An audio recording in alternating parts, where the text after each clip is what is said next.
semuanya. Oke, ini yang bagian depan. 1, 2, 3, 4, 5, 6, 7, 8, 9, 10, 11, 12, 13, 14, 15, 16, 17, 18, 19, 20, 21, 22, 23, 24, 25, 26, 27, 28, 29, 30, 31, 32, 33, 34, 35, 36, 37, 38, 39, 40, 41, 42, 43, 44, 45, 46, 47, 48, 49, 50, 51, 52, 53, 54, 55, 56, 57, 58, 59, 60, 61, 62, 63, 64, 65, 66, 67, 68, 69, 70, Oke, sebentar, tunggu dulu. Kali aku menghitungkan Mei ya. Jadi yang Mei itu versi perhitunganku bulan Mei itu 124 depan, 73 belakang. Lah ini kok nambahnya banyak banget. Hitunganku benar gak sih? Itu untuk yang novel ya. Yang tadi ini bulan Juni akhir, novel belakang 74, novel 8 129. Lah. What? Itu nambahnya dari mana coba? Kayaknya bulan Juni. Oh, sebentar. April, Mei, Juni total bacaanku berapa sih memangnya yang novel-novel itu? Oke, terserah, anggap saja benar ya. Oke, sekarang bagian-bagian komik yang aku simpan. Komik rak atas dulu. Jadi Kikashi ada berapa? 35, 36, 37, 38, 39, 40, 41, 42, 43, 44, 45, 46, 47, 48, 49, 50, 51, 52, 53, 54, 55, 56, 56. Komik bagian bawah 1, 2, 3, 4, 5, 6, 7, 8, 9, 10, 11, 12, 13, 14, 15, 16, 17, 18, 19, 20, 21, 22, 23, 24, 25, 26, 27, 28, 30, 31, 32, 33, 34, 35, 36, 37, 38, 39, 40, 41, 42, 43, 44. Weh guys, yang tadi yang komik bagian atas belum ku tulis. Oh sebentar, kayaknya tadi aku agak mengantuk deh. Jadi tadi yang Mei bagian depan itu 124. Nah, yang Juni bagian depan 129. Enggak terlalu aneh, oke. Terus bagian belakang bulan Mei itu 73. Bagian belakang bulan Juni itu 74. Oke, totalku di bulan Mei itu 305 yang aku simpan. Nah, ini 303. Yang kedua kemana ya? Kayaknya jadinya aku unhaul juga deh. Soalnya sudah bukan not my cup of tea kan? Maksudku sudah not my cup of tea again. Jadi aku akhirnya mengunhaul 2 itu. Sekarang buku-buku berat, novel-novel berat yang ada di proyek Keep It or Unhaul It. Sekarang buku-buku berat yang bagian belakang dulu. 1, 2, 3, 4, 5, 6, 7, 8, 9, 10, 11, 12, 13, 14, 15, 16, 17, 18, 19, 20, 21, 22, 23, 24, 25, 26, 27, 28, 29, 30, 31, 32, 33, 34, 35, 36, 37, 38, 39, 40, 41. Oke, novel berat bagian depan 1, 2, 3, 4, 5, 6, 7, 8, 9, 10, 11, 12, 13, 14, 15, 16, 17, 18, 19, 20, 21, 22, 23, 24, 25, 26, 27, 28, 29, 30, 31, 32, 33, 34, 35, 36, 37, 38, 39, 40, 41, 42, 43, 44, 45, 46, 47, 48, 49, 50, 51, 52, 53, 54, 55, 56, 57, 58, 59, 60, 61, 62, 63, 64, 65, 66, 67, 68, 69, 70, 71, 72, juga, 76, 77, 78, 79, 81, 82, 83, 84, 85, 86, 87, 88. Benar gak sih? 88. Oke, untuk buku Agatha Christie, sebenarnya ini sekitar ada 26 buku Agatha Christie yang sudah aku baca zaman dahulu kala. Itu aku baca sekitar sekolah. Sejujurnya dari kelas 5 SD. Hahaha. Iya. Jangan ditiru, kawan-kawan. Jadi dari kelas mungkin 5 SD sampai SMA atau SMP gitu, aku suka baca buku Agatha Christie. Tetapi mulai 2022, ya, aku ingin membaca ulang buku Agatha Christie karena aku ingin memberi mereka rating. Berhubung aku lupa rating sistemku pada zaman dahulu kala itu, jadi aku membaca ulang. Jadi intinya di buku-buku Keep It or Unhaul It proyekku ini sebenarnya ada banyak yang sudah aku baca. Berhubung aku nggak ingat apakah aku menyukainya atau nggak menyukainya, karena waktu SMA sampai kuliah aku kehilangan minat baca. Jadi entah mungkin aku cuma lihat-lihat gambar dan nggak baca seluruh ceritanya. Jadi ya Keep It or Unhaul It kubuat untuk mengeliminasi mereka. Dan semoga saja setelah proyek ini selesai, rak-rak bukuku ini cuma berisi buku-buku yang spesial di hatiku. Oke, selanjutnya komik-komik. Ini Kirarin Revolution. Maksudku di buku-buku ringan yang campuran, yang bagian atap alias atas banget atau apalah. Ini berisi komik-komik dan novel-novel berseri. Jadi Kirarin Revolution mungkin aku sudah baca, atau mungkin aku cuma lihat-lihat gambar atau baca sekilas. Parasite kayaknya aku pernah baca animenya. Nonton animenya. Dan aku suka science fiction. Terus Monster aku belum baca, belum lihat. The World is Still Beautiful aku pernah lihat animenya. dan dulu suka, sekarang nggak tahu suka apa enggak. Aku suka pas masa kapannya, zaman dahulu kala. Oke, Lovely Complex itu aku suka dulu. Jadi kan ada beberapa judul romance novel bukan anime romance yang aku tonton waktu remaja. Nah, pas aku menonton itu, aku kayak, ini kok rasanya kayak mengganjal di hati ya. Ngomong-ngomong, mohon maaf kalau videonya ada di rak bukuku ada facesnya cicak belum aku bersihkan lagi. Terus waktu aku menonton animenya, banyak dari mereka yang aku ada perasaan mengganjal di hatiku, kayak kok nggak nyaman ya. Ternyata waktu aku sudah dewasa, itu mereka red flag. Hahaha. Iya, yang tipe-tipe pangeran itu loh. Aku lupa siapa saja. Ya pokoknya mereka seganteng pangeran. Tapi untuk Lovely Complex, aku cocok sama anime seperti ini karena mereka itu sahabatan jadi cinta, dan mereka lebih ke pasangan koplak, kocak, komedian. Jadi mungkin tipe percintaan, cerita percintaan yang cocok untukku itu yang kayak begitu. Terus Death Note, aku hampir mengunhaul mereka karena kenapa nggak tahu, tapi setelah aku baca ulang, aku sudah binge watching animenya pada zaman dahulu kala, dan aku bisa maraton kayak langsung selesai gitu, satu hari terus begadang gitu sampai entah berapa puluh episode.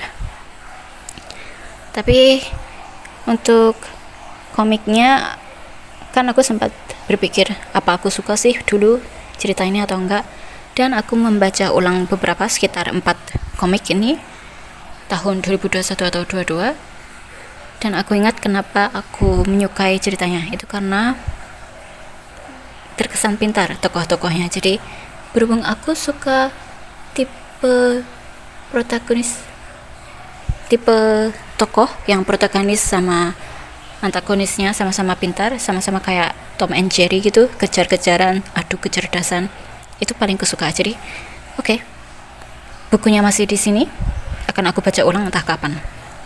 Kalau Keikan Shoujo Nozaki ini aku nggak tahu sudah baca komiknya atau cuman lihat-lihat.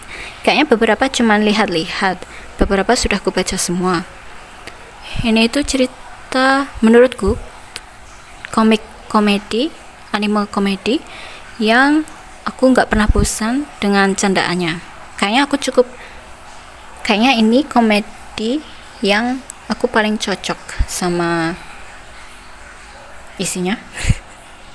Tapi pas bagian apa ya, ada yang aku skip terus, kayaknya si Rakun, aku lupa siapa namanya, yang editor yang pecinta Rakun, jadi si penulis, jadi si komikus harus memasukkan Rakun di setiap panelnya atau apa itu aku skip. Terus kayaknya ada yang aku skip lagi. Yang jelas aku dulu sering rewatch animenya karena tipe lawakannya itu aku nggak pernah bosan. Terus ya ada novel-novel berseri yang akan aku baca sekitar 1 atau 2 buku pertama saja. Kalau nggak cocok aku unhaul. Aku sudah hitung, kayaknya belum. Oke, ini bagian komik dan buku berseri, buku-buku ringan yang paling atas. Akan aku hitung 1, 2, 3, 4, 5, 6, 7, 8, 9, 10, 11, 12, 13, 14, 15, 16, 17, 18, 19, 20, 21, 22, 23, 24, 25, 26, 27, 28, 29, 30, 31, 32, 33, 34, 35, 36, 37, 38, 39, 40, 41, 42, 43, 44, 45, 46, 47, 48, 49, 50, 51, 52, 53, 54, 55, 56, 57, 58, 59, 60, 61, 62, 63, 64, 65, 66, 67, 68, 69, 70, 71, 72, 74, 76, 77, 78, 79, 80, 81, 82, 83, 84, 85, 86, 87, 88, 89, 90, 91, 92, 93, 94, 95, 96, 97, 98, 101, 2, 3, 4, 5, 6, 7, 8, 9, 10, 11, 12, 13, 14, 15, 16, 116. Terus ini bagian rak campuran yang novelisasi dan diadaptasi. 1, 2, 3, 4, 5, 6, 7, 8, 9, 10, 11, 12, 13, 14, 15, 16, 17, 18, 19, 20, 21, 22, 23, 24, 25, 26, Sekarang rak campuran paling bawah. Ini isinya ya random, buku-buku, novel-novel, komik-komik yang ringan.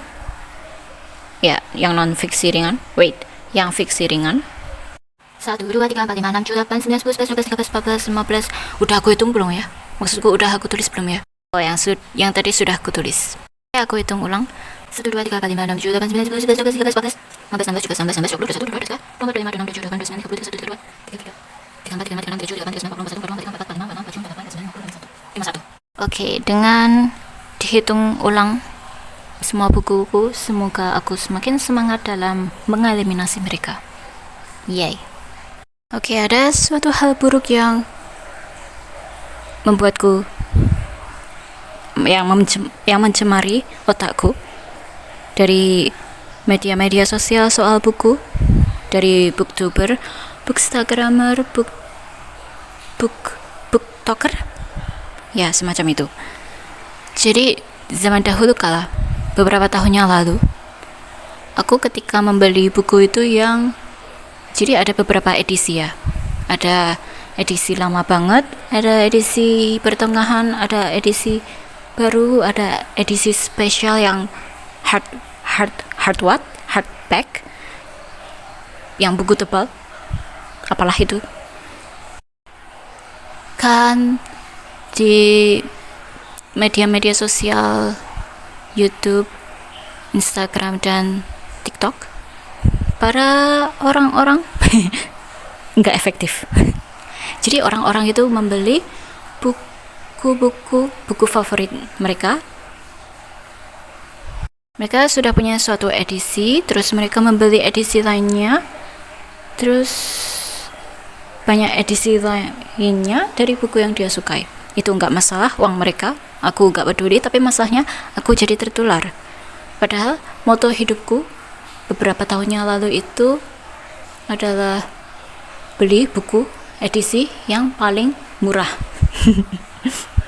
Ya begitu, karena mungkin insting orang dewasaku kayak senang banget kalau mendapatkan diskon, begitulah. Yang penting yang diskon. Jadi, tapi masalahnya beberapa tahun yang lalu, sebelum tahun ini yang jelas, aku jadi gregetan dengan koleksiku yang belentang-belentong. Jadi ada buku 5 Sekawan Enid Blyton yang buku pertama, kedua, dan 15 atau 16 itu. Itu yang edisi terbaru zaman dahulu kala. Terbaru sebelum beberapa tahun ini. Terus ada Saint Clair atau apa itu. Oke, dari 5 Sekawan dulu. Jadi buku pertama dan buku kedua itu disumbangkan ke SMA aku tanpa persetujuanku. Ya, begitu. Jadi buku pertama dan buku keduanya aku beli ulang supaya penuh koleksiku full. Tapi masalahnya mereka belentang-belentong. Terus untuk yang Saint Clair, Enid Blyton juga, itu karena rumahku kebocoran, kamarku kebocoran, jadi penuh dengan, ya, itu istilahnya apa? Lumut? Itu apa sih? Bukan lumut, jamur. Nah, jamur. Jadi buku pertama keduanya kayak menjomplang, nggak ada nomornya pula. Terus omong-omong kenapa?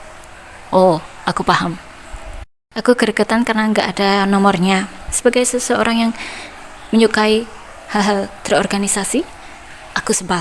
Tetapi sebagai apa ya, kan aku pernah melihat podcast atau apa dinomori 1, 2, 3, 4, 5. Nah, terkadang aku nggak tertarik melihatnya karena dikasih nomor kan 1, 2, 3, 4, 5. Aku yang terorganisasi ini ingin menonton urutan 1, 2, 3-nya.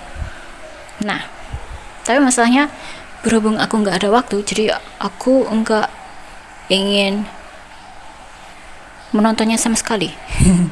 Begitu, tahu maksudku?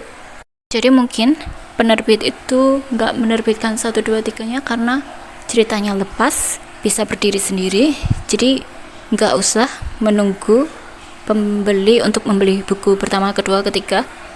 Jadi mereka bisa langsung beli buku itu,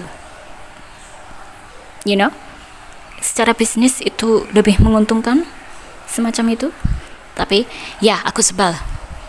Terus pada tahun ini aku mencoba bersabar pada koleksiku yang belentang-belentong. Aku mengingat diri, aku pernah melihat koleksi Agatha Christie yang cantik banget, yang edisinya sama begitu kan. Nah, sedangkan aku sangat amat belentang-belentong banget. Tapi terus aku mengingat, aku mendapatkan mereka dengan harga murah. Jadi ya, sebagai manusia yang uangnya pas-pasan, kita harus membeli buku atau menunggu beli buku yang harganya paling murah, semacam itu, dan tentunya original. Lalu aku fokusnya sih memprioritaskan cover yang lama karena vibe misteriusnya ada di cover-cover lama. Tetapi kalau covernya terlalu mengerikan, aku beli yang murah, yang seadanya, begitu. Oke, mari kita mencoba untuk apa? Menghemat uang dalam membeli buku, karena supaya hati kita tenang, lega, tidak keberatan. Berusaha mempertanggungjawabkan terhadap apa yang kita beli. Oke, jadi dengan ini aku akan mencoba kembali bersenang-senang ketika membaca buku-buku ini, karena bulan lalu beberapa bulan yang lalu aku menemukan suatu bidang yang sangat menarik untuk dipelajari. Terus aku jadi rasa inginku untuk belajar, ingin jadi menghabiskan buku-buku non-fiksiku. Tapi masalahnya, aku sudah menghabiskan beberapa buku, tapi masalahnya aku lupa bersenang-senang ketika mencari ilmu. Jadi aku kayak judek, kayak bosan banget dan ngantuk dan menderita banget ketika mempelajari hal itu. Nah, maka dari itu, bagaimana caranya untuk membuat kondisi yang mana kita bisa bersenang-senang ketika belajar? Itulah yang tidak aku ketahui untuk saat ini. Oke, bulan baru di pertengahan tahun yang selanjutnya, ya semacam itu. Untuk membuat proyek Keep It or Unhold It-ku menjadi lebih berminat, lebih niat, saatnya mengeluarkan TBR board gameku, permainan TBR, papan permainan TBR, semacam itu. Dulu ini secara berbulan-bulan aku lupakan karena aku nggak cocok membuat video TBR, karena aku tipenya kayak cap-cip-cup. Bulan ini aku akhirnya minat baca apa, sementara bulan sebelumnya aku minatnya baca apa. Jadi misalnya bulan sebelumnya aku sedang minat romance, terus bulan berikutnya misteri, semacam itu. Aku menentukan genre berbeda-beda ya tiap bulannya supaya lebih bervariasi dan aku nggak bosan begitu. Tapi tergantung moodku sih. Jadi ya, sebagai TBR ku ini sebagai rancangan saja, motivasi, kira-kira buku apa sih yang ada di rakku yang nggak terlihat. Jadi kalau misalnya aku sedang minat baca itu, oke, aku baca. Tetapi kalau suasana hatiku berubah, ya sudah, aku baca sesukaku deh. Jadi ini ada 32 TBR prompt. Apa harus kubacakan satu-satu? Harus gak ya? Kebacakan kali ya. Ini 4 pertama itu teman-temanku memilihkan promptnya, buku apa atau genre apa yang aku baca. Terus yang kelima ini warna generator, random color generator. Yang keenam random picture generator. Yang ketujuh creepy cover. Yang kedelapan pretty cover. Enaknya aku pakai bahasa Indonesia atau Inggris ya? Indonesia, Inggris. Yang kelima, pokoknya kan ada website yang kita bisa pilih acak. Ini yang nomor 5 warna, nomor 6 gambar, nomor 7 kita memilih cover yang menakutkan, mengerikan, yang ke-8 yang cantik, yang ke-9 buku yang isinya beberapa penulis, yang ke-10 beberapa sudut pandang pengarang, yang ke-11 ada kayak macam-macam media di dalam buku itu, kayak misalnya laporan forensik, terus chattingan di media sosial atau postingan apalah begitu. Yang ke-12 ada nomor sama alfabet yang diacak dari website tadi. Terus yang ke berapa ini? Ini ke berapa? 13 itu yang mungkin aku bakal singkirkan, unhold, bahasa halusnya. Terus nomor 14 yang mungkin dapat 5 bintang, yang ke 15 buku pendek, ke 16 buku panjang, ke 17 judul yang panjang, ke 18 judulnya cuma satu. Terus 19 ada nama di judulnya, 20 ada tempat di judulnya, yang ke-19 itu ada nama orang. Terus sekarang 21 bukunya yang aku nggak tahu apa-apa tentang itu, 22 novelisasi, 23 buku ke film adaptasi, terus ke-24 populer, buku populer, ke-25 Agatha Christie, ke-26 apa ini? Novel klasik Rusia, ke-27 Akio Shirikako, ke-28 wayang, 29 non-fiksi, 30 romance atau komedi, genre, yang paling atas ini genre, terus 31 mystery thriller, psychological, realistic fiction atau adventure, 32 tadi aku ngomongnya 31 apa 37 ya ini 32 genre horror atau supernatural atau fantasi atau science fiction. Terus di sebaliknya aku pemilihannya itu Dice Google. Terus aku membatasi tiap bulan itu 4 atau 5 buku fiksi. Ya seenakku aja lah. Yang penting mulai bulan ini aku harus bukan bulan ini, bulan depan aku harus bersenang-senang ketika membacanya. Terus ini total ya Keep It or Unhold It projectku itu ada beberapa kriteria. Maksudku buku-bukunya yang tadi sudah aku jelaskan. Yang pertama, buku per seri, cuman baca 2 buku pertama. Kalau nggak suka, otomatis unhaul 1 seri. Terus yang kedua, baca minimal 1/4 atau setengah buku. Kalau nggak cocok, DNF dan unhaul. Yang ketiga, hanya simpan buku-buku yang berkenang di hati. Itu peraturan-peraturan yang kubuat untukku. Terus ini buku-bukunya itu keseluruhan ada yang sudah dibaca tapi enggak ingat aku suka apa enggak. Terus cuma lihat-lihat gambar atau sama sekali belum dibaca. Terus ada maksimal 150 1.500 halaman per bulan. Ini enggak kepakai kayaknya, yang jelas maksimal 5 buku per bulan supaya aku bisa enjoy. Jadi 1 buku 1 minggu. Kan waktunya panjang kan?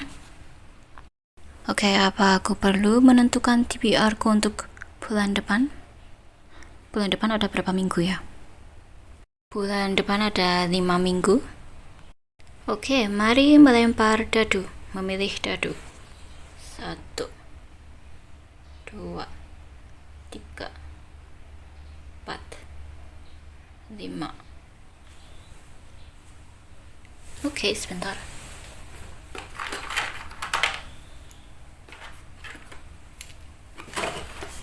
Aku ambil rumah-rumahan dari Monopoly dulu, karena aku nggak pernah main Monopoly, tapi punya monopolinya, jadi aku ambil untuk ini saja.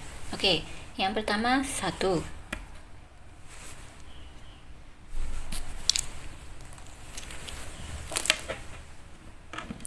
Sebentar.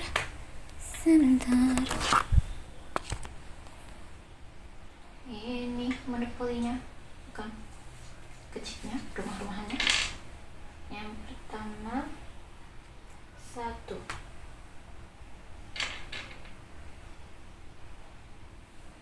Kay chooses, ini seseorang, saudaraku. Jadi kami punya warna-warna, ketentuan warna-warna. Kau itu siapa ya? Siapa ya dia? Oke, itu. Terus yang kedua 5. Berarti 6 ya? Angkat sini. 5, 2, 4, 5. Benar kan?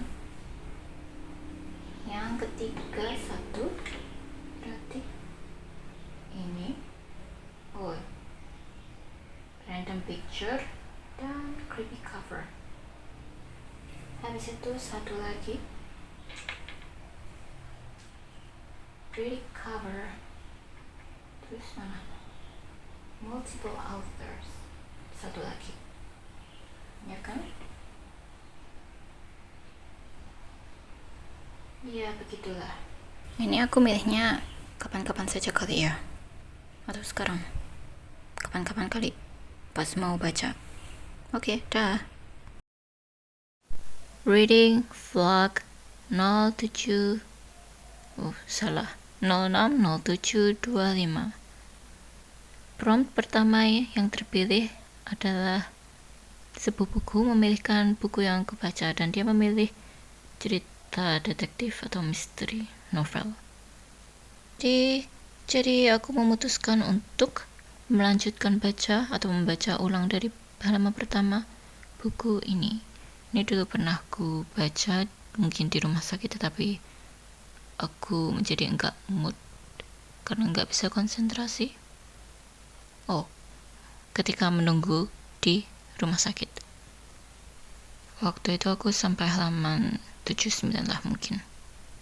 Oke, aku bacakan blurbnya. Chimneys yang indah dan megah adalah rumah bersejarah di daerah yang tenang, tempat para politisi menyelesaikan persoalan-persoalan negara yang penuh rahasia, dan tempat persoalan-persoalan lain yang juga dibereskan. Tapi satu bundel surat cinta yang mengejutkan, satu pak memor yang penuh skandal, dan sesosok mayat tokoh penting telah mengubah Chimneys menjadi tempat pembunuhan dan kejahatan. Tempat nasib sebuah negara bergantung pada kesucian seorang wanita cantik. Jadi ini, seingatku sih ini lebih ke thriller daripada detektif, misteri-misteri begitu ya. Tapi kalau bicara soal Agatha Christie, kayaknya thrillernya itu juga lebih ke misteri. Ada misterinya juga. Jadi ya, ini termasuk.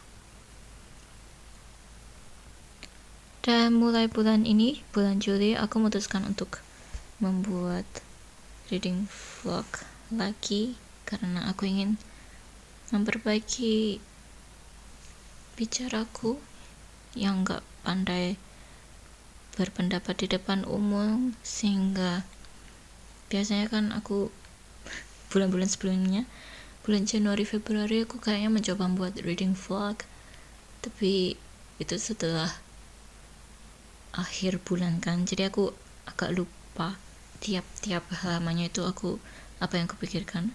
Sementara bulan Maret sampai bulan Juni aku membaca ulasan narasiku untuk ulasan di Goodreads. Jadi awalnya aku membuat video Keep It Around Hold It karena ingin memperbaiki kualitas berbicaraku sehingga aku bisa menyampaikan pendapat secara langsung tanpa narasi terlebih dahulu.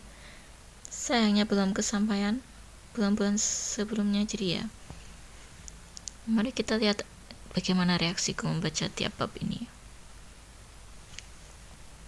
Untuk ulasan penuhnya, simpulannya, kayak simpulan membacaku itu akan aku taruh di Goodreads saja tanpa aku bacakan di sini video ini karena ya nanti repetitif.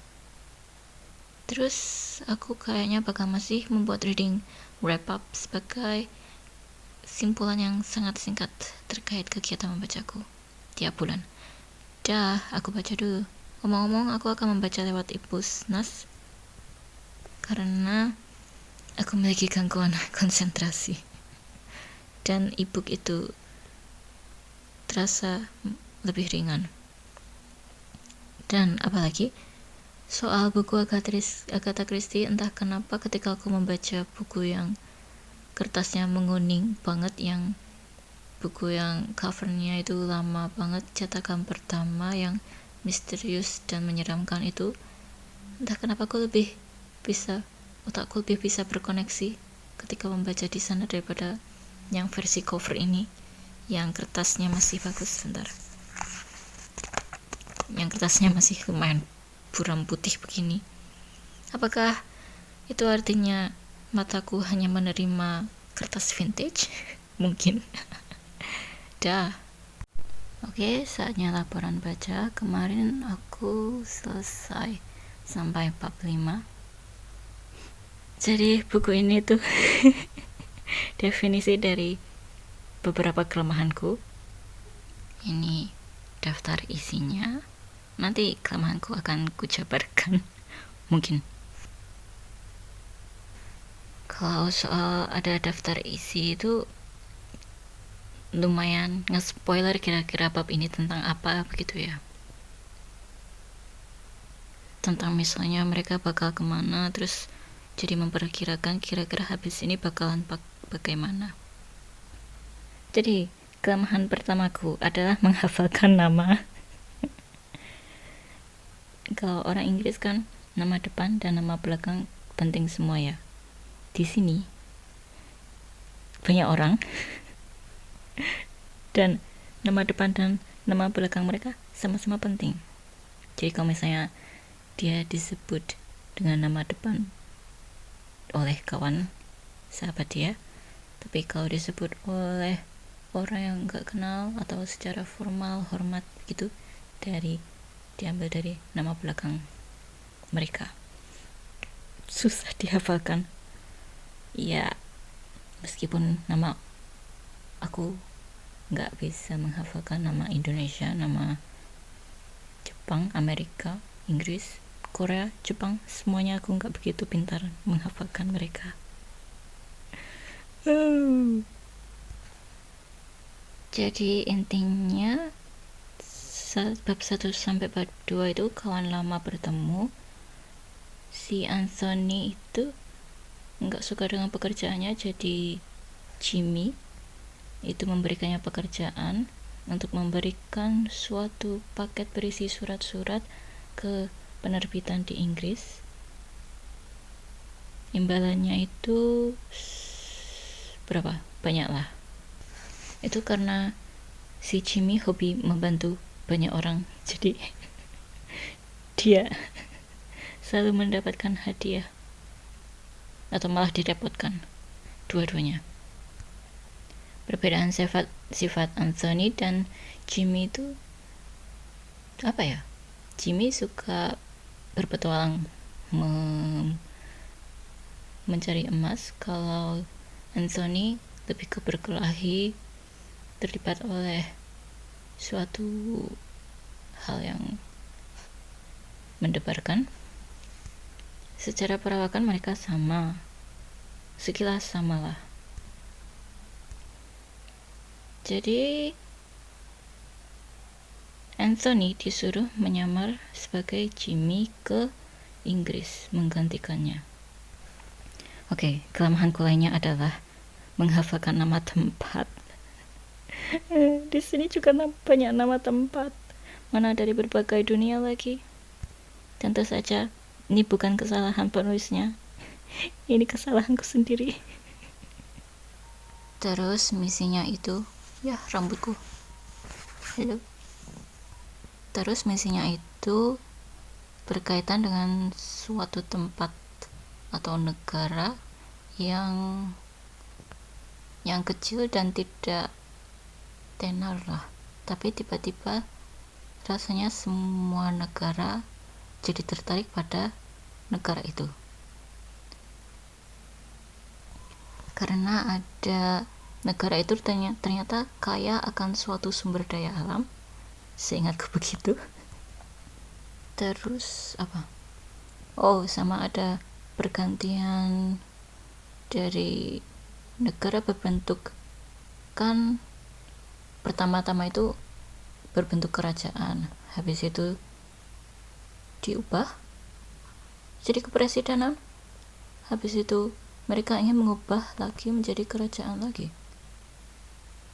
Itu salah satu sebabnya adalah si raja menikah dengan seorang wanita yang tidak berkualitas menurut rakyat, kemudian rakyat membunuh raja, dan begitulah. Tetapi tiba-tiba ada suatu dari dinasti lain yang masih mempunyai keturunan yang bisa menjadi raja. Jadi mereka begitu. Ya, intinya semuanya seperti memperebutkan kekuasaan dan sumber daya alam itu.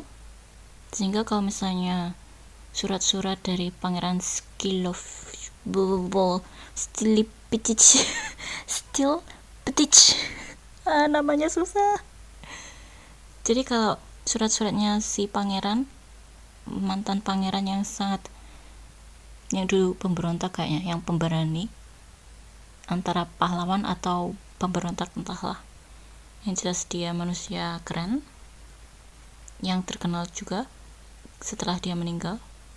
Jadi pokoknya kalau surat-surat itu tersebar di penerbitan dalam jangka waktu mendekat ini, maka semuanya akan buyar.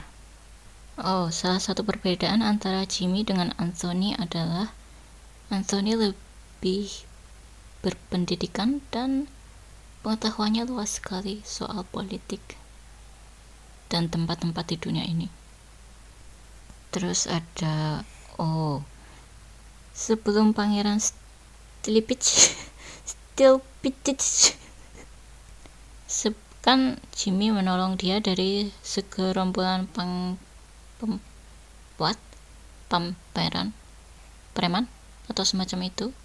Jadi preman itu ternyata merupakan komplotan dari Pangeran Victor, Raja Victor. Dia siapa ya, pencuri permata semacam itu. Jadi kemungkinan besar ada kaitannya dengan permata juga. Sejauh ini tokoh-tokohnya menyenangkan. Anthony itu lucu, licik, gimana ya, pintar gitu, cerdas. Terus ada seorang wanita bernama Virginia Revel atau semacam itu. Nanti saja ya. Yang jelas wanita itu di blackmail istilahnya apa sih Indonesia? Berhubung Jimmy suka menolong orang, jadi dia dikasih surat-surat itu. Ya, dikasih surat-surat itu dari seorang yang blackmail Virginia. Jadi kalau Jimmy memanfaatkan itu, Jimmy bisa menjadi blackmail selanjutnya. Semacam itu. Semoga kalian tahu maksudku. Bab 3 berisi pertemuan antara Lord Caterham dengan George Lomax. Jadi George Lomax itu berbicara banyak hal, tapi si Lord Caterham ingin segera kabur dari sana. Terus silsilah Lord Caterham yang sekarang yang menggantikan kakaknya yang meninggal. Jadi di sini mereka itu kayak posisinya orang jahat. Jadi Virginia itu sangat karismatik, banyak yang menyukainya. Bill juga menyukainya. Bill itu bawahannya si George Lomax. Virginia sangat belak-belakan, dia suka cowok yang bebas, yang spontan. Jadi ini membuatku bertanya-tanya, akankah Anthony dan Virginia bakal menjadi sepasang kekasih, karena sepertinya begitu. Jadi di hotel Anthony kedatangan tamu, dua tamu, yang satu dari pihak revolusioner atau nasionalisme ya. Yang jelas ada dua pihak, terus dia mengkhawatirkan ada pihak-pihak lainnya yang bakal menargetkannya.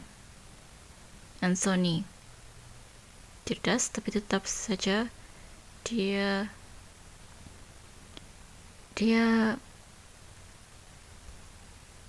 ya pencurinya itu berhasil mencuri sesuatu. Ngomong-ngomong, aku ada pertanyaan soal yang ini. Baron itu mendengarkan dengan penuh perhatian. Setelah Anthony selesai bicara, ia menganggukkan kepala berkali-kali. Saya mengerti harga diri Anda sebagai orang Inggris.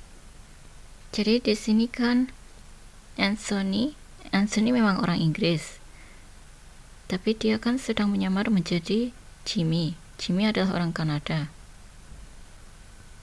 Apakah Baron itu tahu kalau misalnya Jimmy itu Anthony yang menyamar, atau itu cuman ucapan semacam kamu sedang berada di Inggris, jadi kamu otomatis juga terpengaruh perilaku warga lokal semacam itu, atau ini suatu kesalahan, entahlah. Ini perkataannya Anthony yang kamu memang tidak bisa diajak bicara, dasar tut.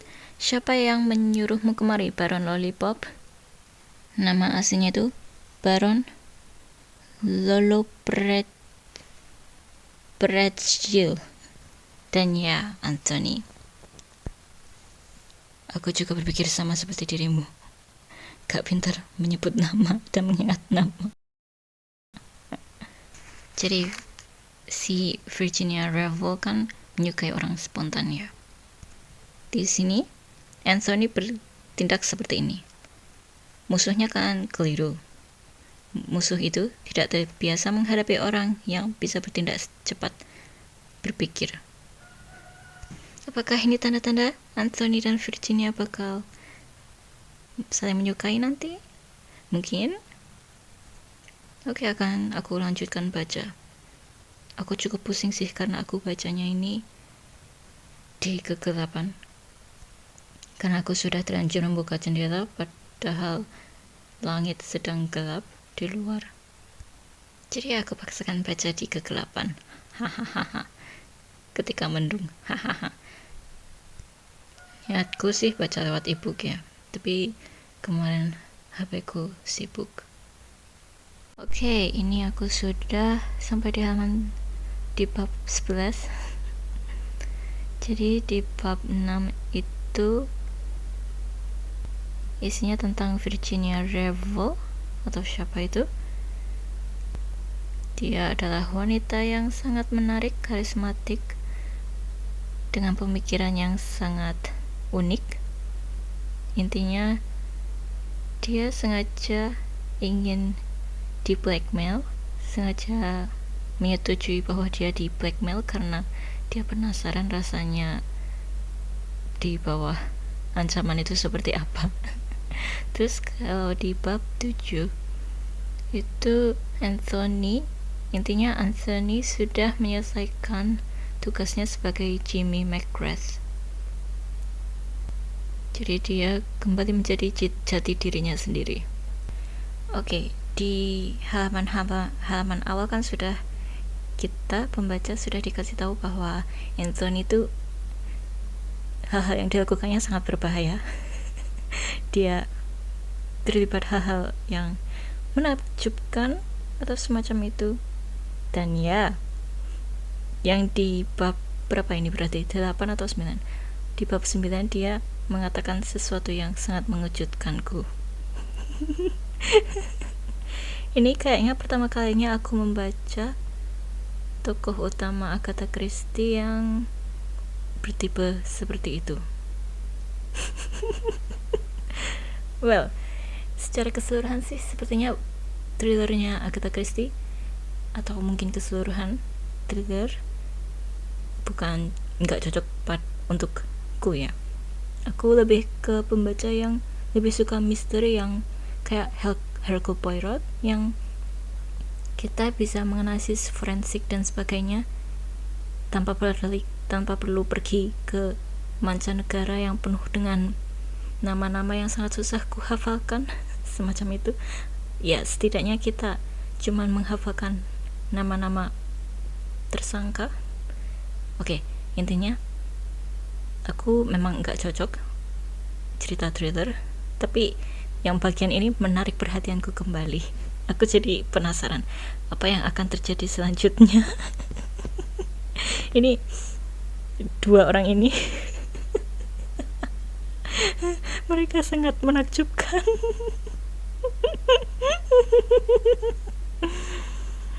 Ya.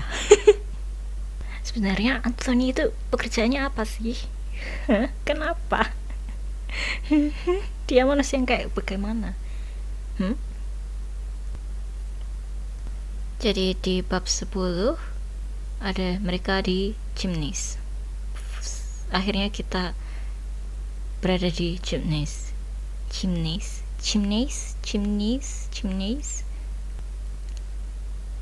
Dan ya, sudah ada pembunuhan. Jadi mereka, para polisi sudah mulai berdatangan, detektif, polisi, siapalah, sudah mulai melakukan penyelidikan. Ini tanggal berapa? 07/07/25. Oke, jadi kemarin, entah tanggal berapa, kayaknya tanggal 9, aku akhirnya menyerah membaca lewat buku fisik dan akhirnya pindah baca lewat e-book, yaitu melalui aplikasi iPusnas. Jadi di iPusnas itu kita tinggal daftar masuk buat akun, terus bisa baca buku di sana gratis. Itu official dari pemerintah, ya kan? Official yang jelas. Jadi kayak perpustakaan tapi online. Yay, sebagai orang yang malas keluar rumah, aku sangat berterima kasih dengan adanya iPusnas.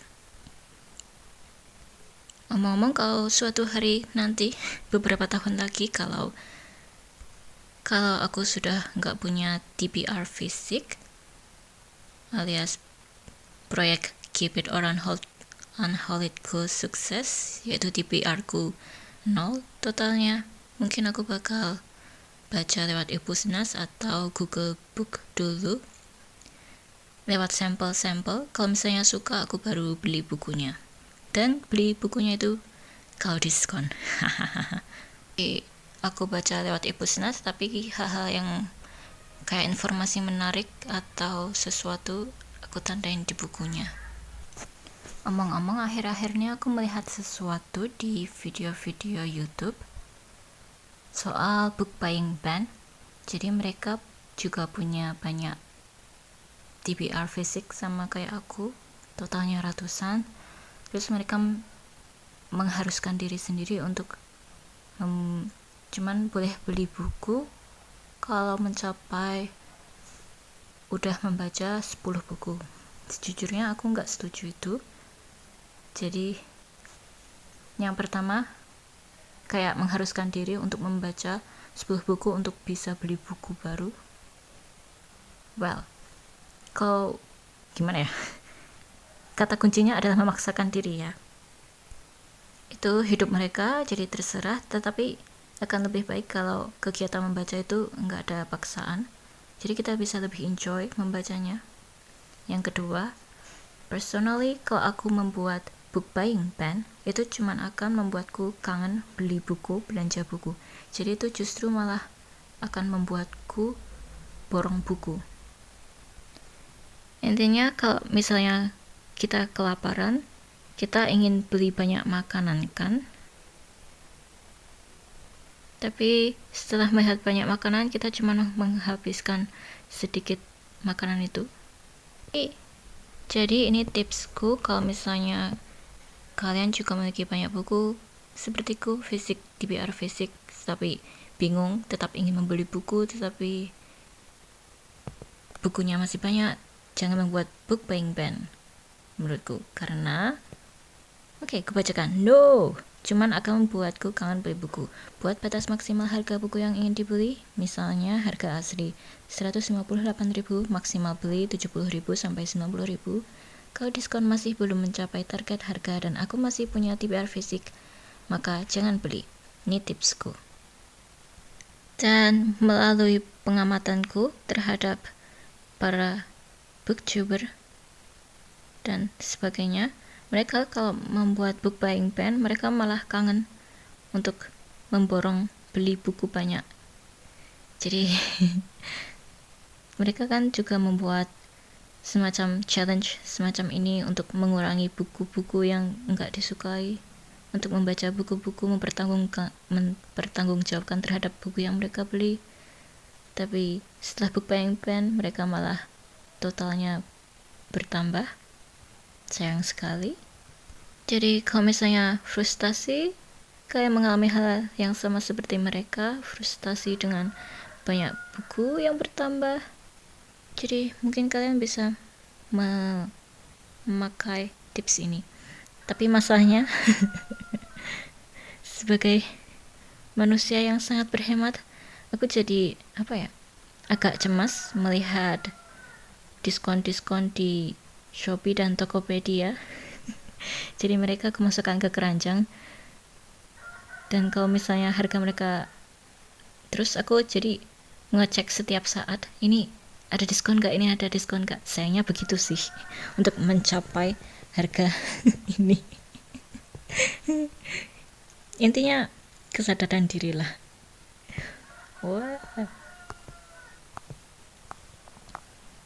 Jadi lebih baik adalah ya paling aku menunggunya itu tanggal-tanggal kembar atau setelah gajian atau hari-hari libur semacam itu, karena mungkin ada voucher diskon. Tapi entah kenapa kok aku nggak pernah dapat yang diskon banyak banget ya. Atau mungkin aku harus belinya tengah malam, atau aku harus memencet kayak duluan kupon vouchernya dipencet, atau supaya nggak kehabisan voucher atau semacam itu. Mungkin ada tips guys. Omong-omong kan aku bacanya ini sudah sepertiga buku ya, jadi kalau aku menjelaskan plotnya nanti akan spoiler. Mungkin aku penasaran dengan booktuber yang sudah ahli. Mereka biasanya membuat reading vlog itu kayak gimana ya. Omong-omong, entah kenapa Lord Caterham itu kayak vibe banget deh. Dia, aku nggak tahu ini kepalaku yang kocak atau aku terlalu celelean. Entah kenapa Lord Caterham itu kayak gimana ya. Jadi dia itu sebagai pengganti kakaknya yang merupakan Duke atau bangsawan menjabat sebagai apa gitu yang meninggal. Terus si Lord Caterham yang sekarang ini nggak siap jadi pemimpin. Terus dia kayak terserah, kayak push over semacam itu. Dia nggak terlalu peduli. Tapi dengan cara dia menyampaikan sesuatu, dia kayak lucu gitu. Tapi menurut pengalamanku, kalau misalnya aku menyukai suatu karakter, jangan-jangan dia yang paling jahat ya. Soalnya aku pernah membaca yang paling membuatku tertarik oleh bukunya justru yang jahat. Aku pengen nangis. Tapi lawak sih. Enggak sih. Penjahat itu enggak melawak. Oke, ada penjahat yang melawak sih. Oke, terserah. Terus di sini dia kayak, ho, aku menyukai drama ini. Sama Pak, sama. Jadi sebelum aku membaca lewat ebook, aku kan membaca paperback. Aku kayak males banget membacanya. Tapi setelah membaca ebook kayak tinggal scroll. Dan ya, aku jauh lebih bisa membaca cepat lewat e-Pusnas. Dan ya, sepertinya ini memang gara-gara media sosial deh. Jadi fokusku sangat berkurang ketika membaca buku fisik. Oke, mungkin aku bisa memprioritaskan buku-bukuku yang ada di e-Pusnas, jadi aku membacanya tinggal gampang. Oke, seperti ide yang bagus. Oke. Untuk soal karakterisasi Anthony, dia memang menyenangkan sebagai tokoh. Dia begitu berani sampai membuatku dan tokoh-tokoh lainnya kebingungan. Tapi ada suatu pertanyaan yang mengganjalku. Kan dia pintar ya. Terus ada sesuatu dia kayak menurut alhasil menghasilkan suatu hasil yang tidak baik. Dia bisa saja tidak melakukan hal itu, tapi entah kenapa dia memilih melakukan itu, padahal dia seharusnya lebih berhati-hati daripada ini dan lebih cerdik. Seharusnya dia lebih mengecek sesuatu dulu sebelum ya. Apakah ini jebakan untuk pembaca bahwa hey, penulis kayak bilang, hey, dia itu pintar, dia itu selangkah lebih depan daripada musuhnya. Apakah seperti itu? Atau ini memang kesalahan si tokoh karena si tokoh memang manusia? Tetapi seharusnya dia lebih cerdas daripada ini sih, lebih teliti daripada ini. Apakah itu jebakan untuk penulis menjebak pembaca yang juga sekaligus menjebak para musuh supaya mereka lebih mengendurkan kewaspadaan mereka. Dan ya, di buku ini memang banyak sekali hal yang harus diingat, keterkaitan banyak tokoh. Tapi mulai tahun ini aku mencoba tidak membaca sebagai pecinta detektif, cerita detektif. Jadi aku nggak mencoba memikirkan, oh ini ada satu permasalahan, aku harus menyelesaikannya, berpura-pura sebagai detektif, kemudian memikirkan berbagai kemungkinan apa yang terjadi. Aku nggak mau berpikir itu lagi, itu hanya akan membuatku kepikiran terus dan malas membaca ceritanya karena kepala aku pusing. Jadi aku hanya akan bersenang-senang dengan buku-buku Agatha Christie. Dan aku nggak akan berpura-pura menjadi detektif. Aku mencoba untuk tidak overthinking. Mari melanjutkan perjalanan sebagai pembaca normal. Enggak sih, pembaca normal yang membaca Agatha Christie seharusnya ya berpikir overthinking. Seperti itu juga. Well, gak usah overthinking, hanya menikmati perjalanannya. Boleh berpikir 1, 2, 3 hal, tapi tidak boleh terobsesi menyelesaikan masalahnya ya. Oke, lupakan aku ngomong apa. Oke, ini udah beberapa hari setelah aku membaca bab 16 sampai bab 20. Mari kita tidak usah terburu-buru, karena membaca adalah kegiatan yang seharusnya bukan perlombaan. Jadi mari kita menikmati perjalanan kita di dunia mereka. Aku agak lupa. Jadi ngomong-ngomong, bab 16 apa-apaan dengan permainan seperti ini. Aku yang merasa aneh atau ini memang mencurigakan, mengkhawatirkan. Dan interaksi Virginia dengan Bill itu cukup lucu juga. Jadi Virginia ini belak-belakan sekali. Dia kayak tarik mengulur, kayak pemancing, menarik ulur si Bill yang menjadi targetnya. Aku nggak tahu perasaan dia seperti apa ke Bill, tapi dia kayak gimana ya? Bill jelas-jelas menyukai dia, tetapi dia kayak iya. Tipe perempuan seperti apa dia? Interaksi mereka cukup lawak sih. Aku agak geli dengan kebelak-belakannya Virginia, sementara Bill kayak sabar deh.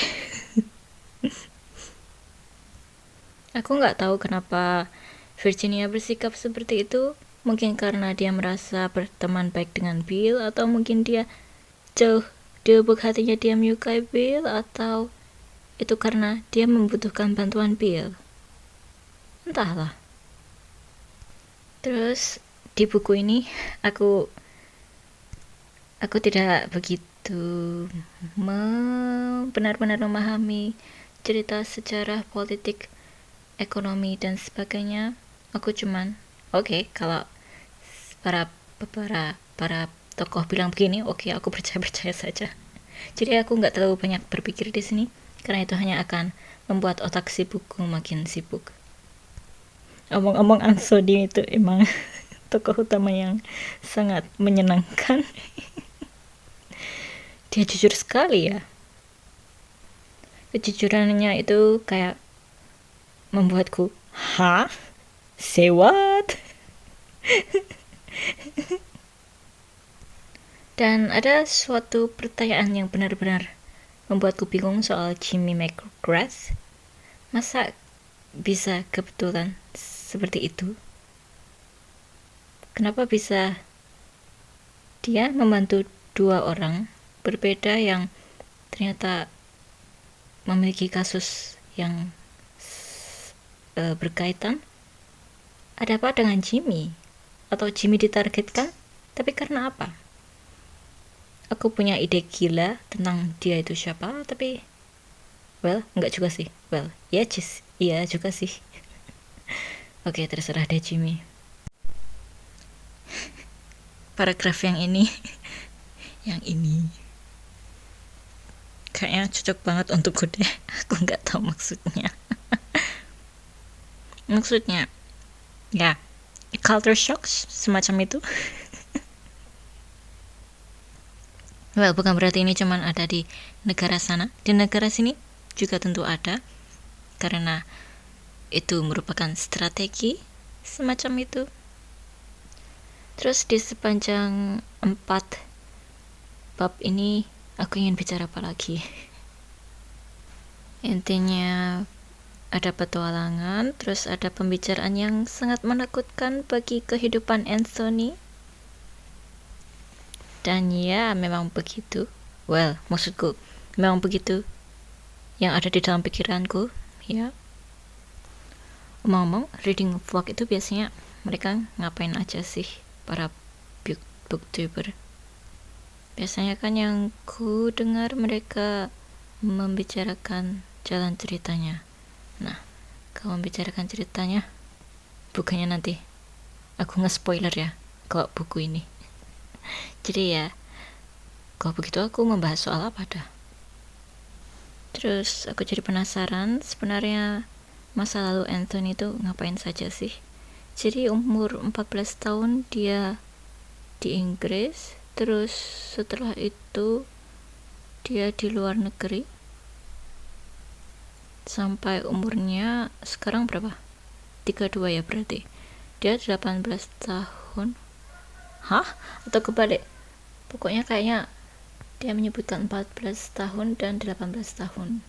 Entah 18 tahunnya itu yang di luar negeri atau pas dia berangkat. Nggak tahu. kejadian berbahaya macam apa yang melibatkannya di zaman dahulu, pada zaman dahulu. Dan ya, aku ternyata memang benar-benar nggak begitu memakai pikiranku. Aku ini sering ketika membaca sesuatu, loh, kok mereka kesini habis ini, terus loh, itu tempat yang mana ya, aku lupa. Ini kayaknya aku mulai baca ini tanggal 6, terus sekarang tanggal berapa? 12. Wow, lama banget. Aku sudah agak lupa mereka membicarakan apa saja. Tapi nggak apa-apa, yang penting aku bersenang-senang. Dah. Oh, di buku ini untuk saat ini ceritanya intinya tentang kerjasama. Oke, aku bertanya-tanya. Ketika aku membaca suatu nama, beberapa nama, dan nama-nama lainnya, dia siapa? Mereka siapa? Aku pernah baca mereka, tapi mereka siapa? Omong-omong, novelnya memang pertama-tama sangat sulit untuk beradaptasi. Aku sangat sulit beradaptasi dengan novelnya ketika di depan-depan. Tetapi setelah memutuskan untuk nggak terlalu memakai otakku untuk menghafalkan mereka, aku akhirnya bisa menikmati novelnya, ceritanya. Oh, ceritanya seru, omong-omong. Kalau aku nggak perlu menghafalkan mereka, ceritanya seru. Yang suka petualangan ada sedikit di sini sih. Well, semacam itu. Tapi aku agak sedih sih. Seharusnya aku lebih minat menghafalkan nama dan tempat-tempatnya sehingga aku bisa paham mereka bicara apaan. Lebih menghayati. Kalau soal aku paham dengan ceritanya, ya aku paham, tapi supaya lebih menghayati seharusnya aku menghafalkan mereka. Aku pengen nangis. Oke, bab 27, biasalah. Sudah mulai memasuki masa-masa akhir buku. Mereka sudah bertemu. Semua orang yang terlibat dipertemukan. Oke. Man, seandainya aku lebih menghafalkan mereka. Kira-kira dengan segala pemikiran acakku di dalam kepala, apakah aku bisa menebak sesuatu yang benar? Kayaknya enggak deh. Aku bakal kaget kalau aku bisa menebak sesuatu. Well, aku menebak, tapi kalau benar, entahlah. Ada seseorang yang perkataannya sangat mencurigakan dan tingkah lakunya sangat mencurigakan.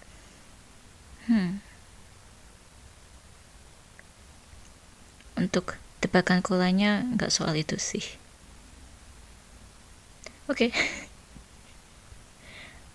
cara membuat reading vlog yang bisa menarik perhatian itu kayak bagaimana? Entahlah. Oh, aku sudah pernah bilang belum sih soal aku yang ternyata secara mengejutkan bisa ketawa gara-gara lawakan orang Inggris. Aku nggak tahu kenapa ada istilah lawakan khas Inggris. Mungkin lebih ke kayak lawakan yang serius ya. Dan entah kenapa aku bisa ketawa.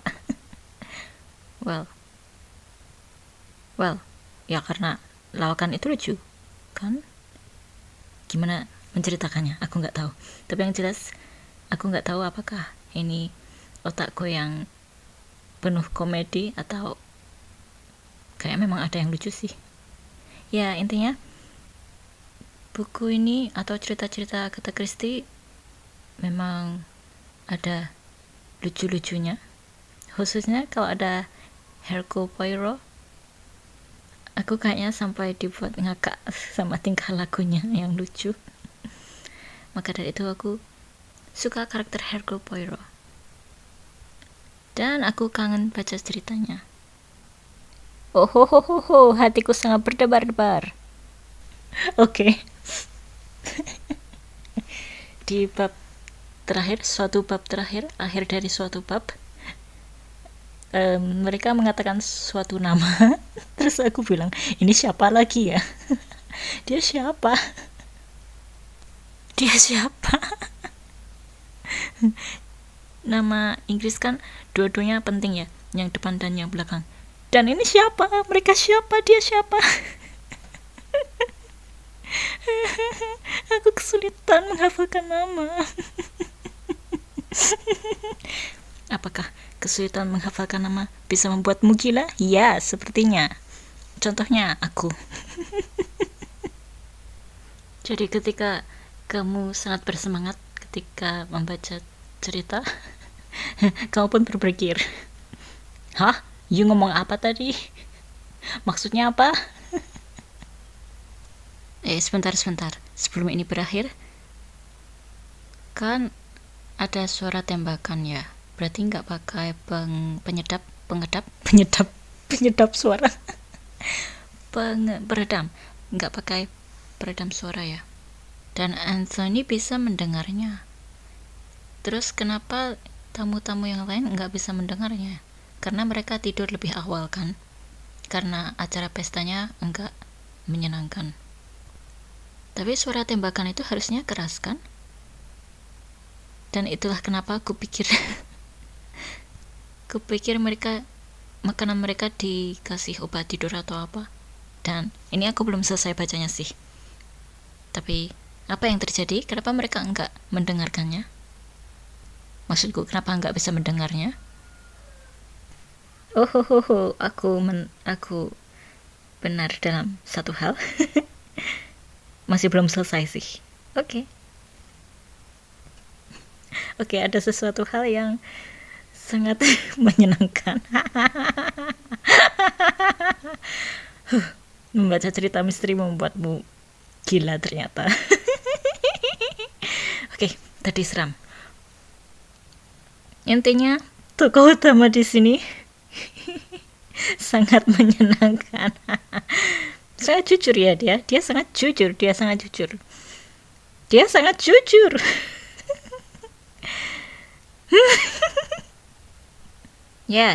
jujur.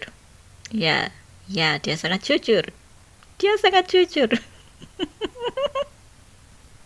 Seandainya aku bisa menelaah semuanya, menafsirkan semuanya kepada kalian, sangat menyenangkan. Seandainya aku bisa membahas itu sama kalian. Banyak hal. Sangat buah. Guys, orang bisa jantungan gak sih kalau baca novel thriller? Jantungku berdebar begitu kencang, dadaku sesak, penuh dengan misteri.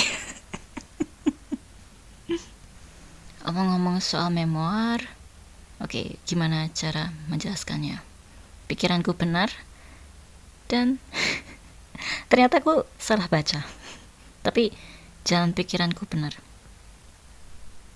Oke, ini sudah beberapa hari sejak terakhir kali aku merekam ulasanku soal rahasia Chimneys.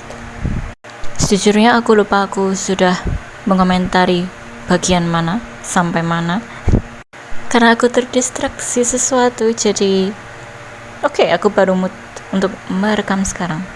Omong-omong, coders itu siapa ya? Aduh, seandainya aku mengingatnya.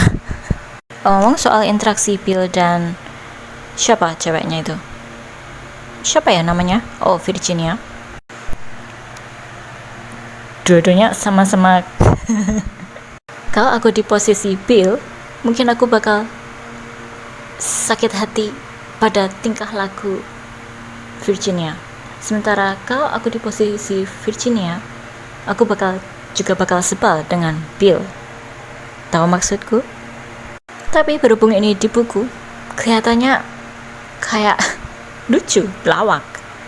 Dan mungkin karena mereka ya semacam teman akrab begitu, jadi ya sudah biasa membuat semacam menjahili kawannya.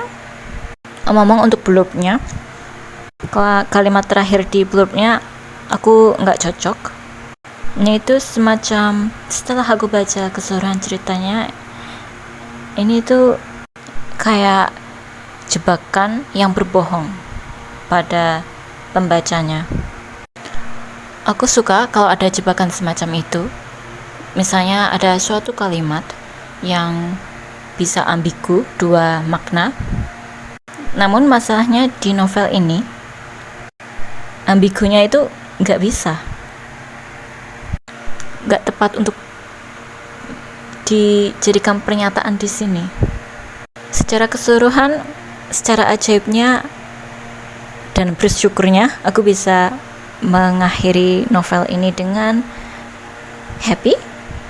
Untuk menebak siapa pelakunya dan sebagainya, aku nggak,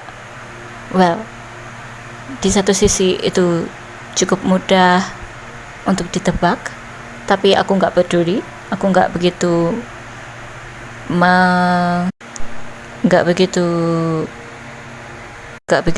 menarik untuk membuatku mencoba menebak-nebaknya.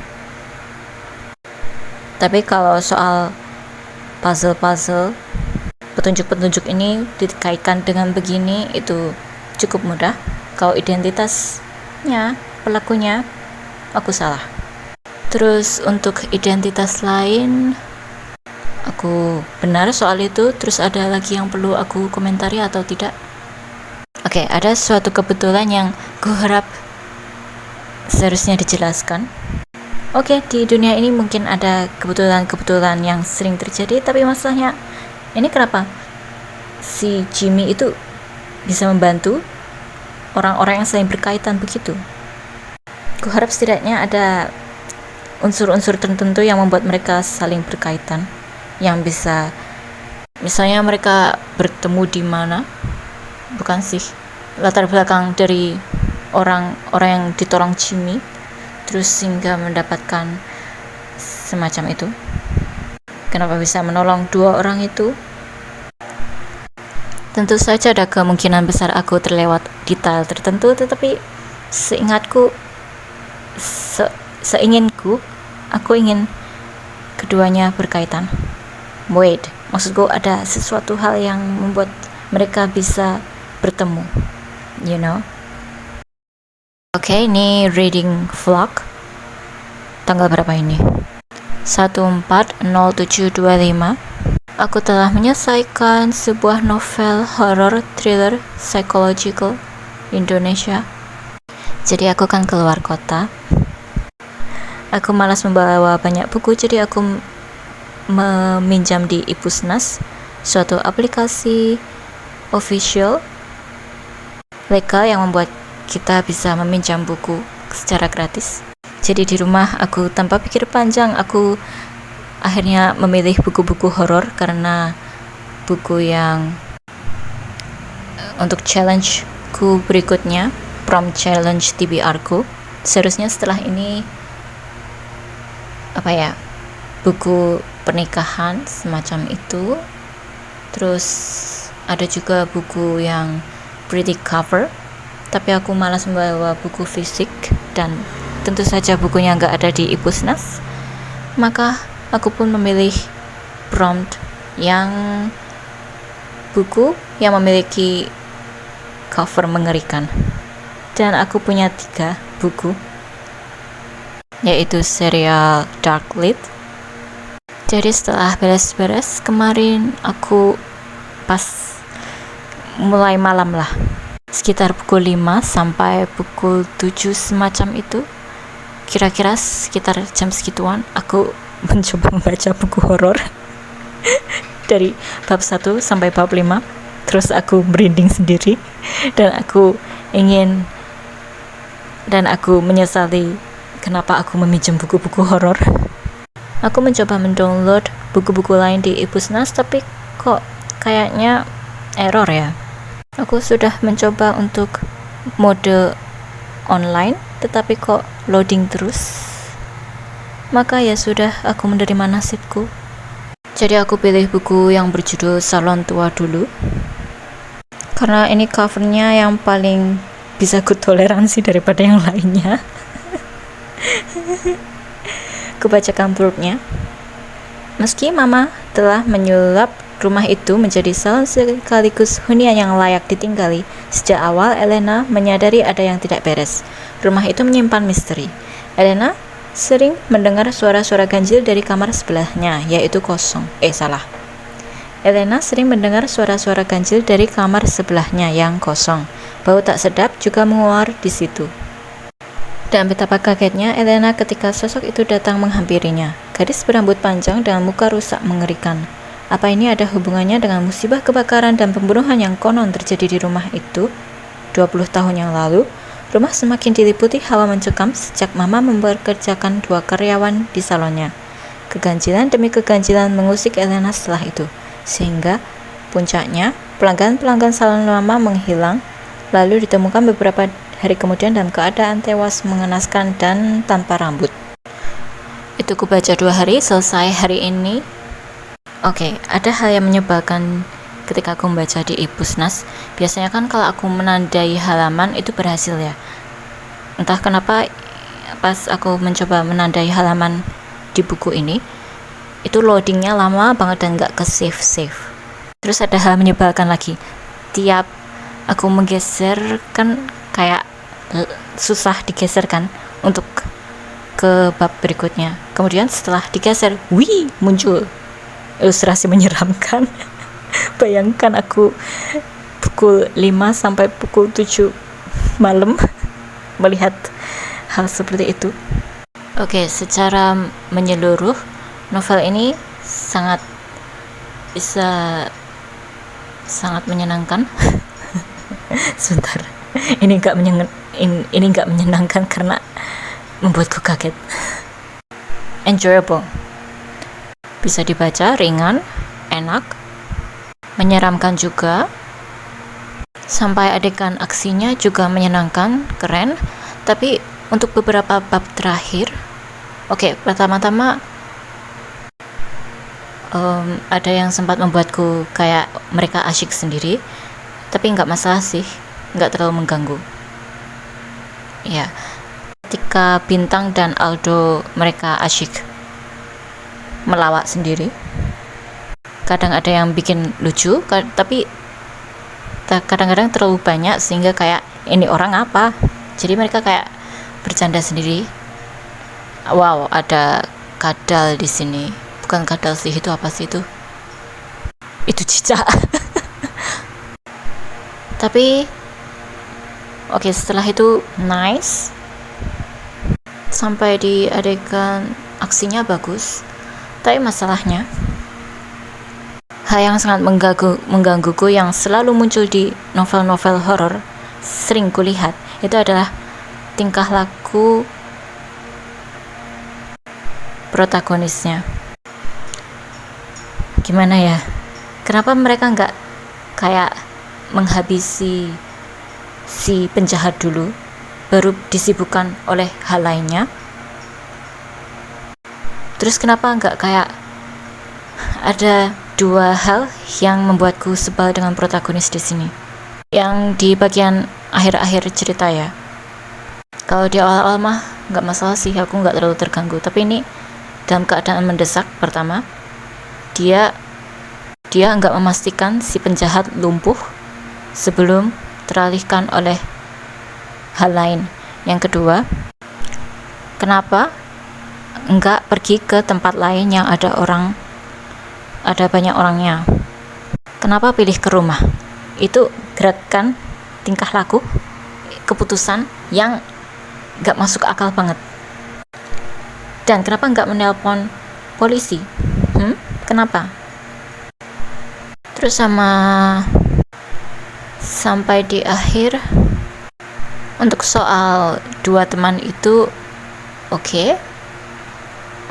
bisa ditebak, tapi nggak masalah. Tapi masalahnya aku masih mempertanyakan kenapa mereka nggak kayak melakukan sesuatu yang benar-benar yang benar-benar membuat protagonis kabur dari rumah itu. Terus sama kenapa mereka mendadak sikap mereka berubah, tapi kenapa mereka ada alasannya mereka berubah, oke? Sifat mereka berubah begitu, tapi kenapa mereka nggak kayak belak-belakan kenapa kayak begitu? Mereka malah kayak menambah misteri. Rasanya kayak penulis sengaja berbohong kepada pembaca demi menciptakan plot twist. Terus sama yang di akhir-akhir, oke, aku nggak masalah, aku suka, tetapi akan lebih baik membuatnya lebih menyakitkan hati. Novelnya nggak perlu berakhir dengan kalem, damai, tapi apakah akan lebih bagus jika lebih menyakitkan? Yang jelas beberapa paragraf terakhir, hampir terakhir begitu, aku kayak wow, aduh sesak dadaku. Terus pas ada tambahan paragraf itu aku kayak oh no, perasaanku jadi berkurang, rasa suka aku terhadap buku ini berkurang. Aku yang awalnya kayak mau sesak, hatiku sesak, menangis, enggak juga sih, terus jadi kayak kosong. Sejujurnya aku bingung ini mau ku kasih rating berapa. Secara keseluruhan enjoyable, tapi ada beberapa kekurangan yang sangat menonjol. Untuk kelebihannya itu ya oke saja, tapi masalahnya beberapa kekurangan itu kayak terlalu ter-highlight. Awalnya mau aku kasih sekitar bintang 3,5 mungkin. Oke, mungkin aku kasih rating 3, karena kalau aku kasih rating 2,5 ya bukunya lebih bagus daripada rating itu, dan aku enjoy ketika membacanya. Oke, selanjutnya aku baca novel Kosong karya nggak tahu siapa, aku lupa. Ini Pusnas lagi down atau emang sering error ya? Aku sudah mencoba membuka aplikasi, tidak, yang jelas mode online lah, tapi itu loading terus. Yang muncul cuman ditelusuri ada tulisan perpustakaan apalah itu, terus nggak muncul sesuatu lain. Oke, jadi aku baca, judulnya Kosong. Selama satu bab ini dia, si penulis, memakai teknik menceritakan. Jadi ya semua latar belakang cuma diceritakan melalui paragraf, narasi, dan sebagainya. Aku gak masalah dengan narasi, tapi rasanya kosong. Namanya juga judulnya itu ya. Omong-omong, kalau baca melalui ebook, entah kenapa aku nggak terlalu bisa bersimpati pada tokoh-tokohnya ya. Kalau lewat buku fisik, aku bisa merasakan apa yang mereka rasakan, tapi kalau melalui ebook, entah kenapa aku kayak cuman oke, terus nggak merasakan rasa sakit mereka. Omong-omong, untuk buku yang ku baca sebelumnya yang judulnya Salon Tua, ada pertanyaan yang selalu kupikirkan. Kenapa tokoh-tokoh utama yang berperan di buku-buku, tokoh-tokoh utama untuk buku-buku horor itu adalah para keluarga yang terlibat sesuatu menyakitkan. Jadi tokoh utama di buku Salon Tua itu si bapak selingkuh, terus si bapak mengusir si ibu dan si anak dari rumah, sehingga si ibu mau gak mau harus membeli rumah yang sangat murah supaya bisa memiliki tempat tinggal. Dan aku kasihan sama mereka. Kenapa di setiap cerita selalu yang baik-baik yang mengalami kejadian horor? Apa ada suatu film atau novel horor yang menimpa orang-orang kaya atau orang-orang yang melakukan perbuatan buruk terus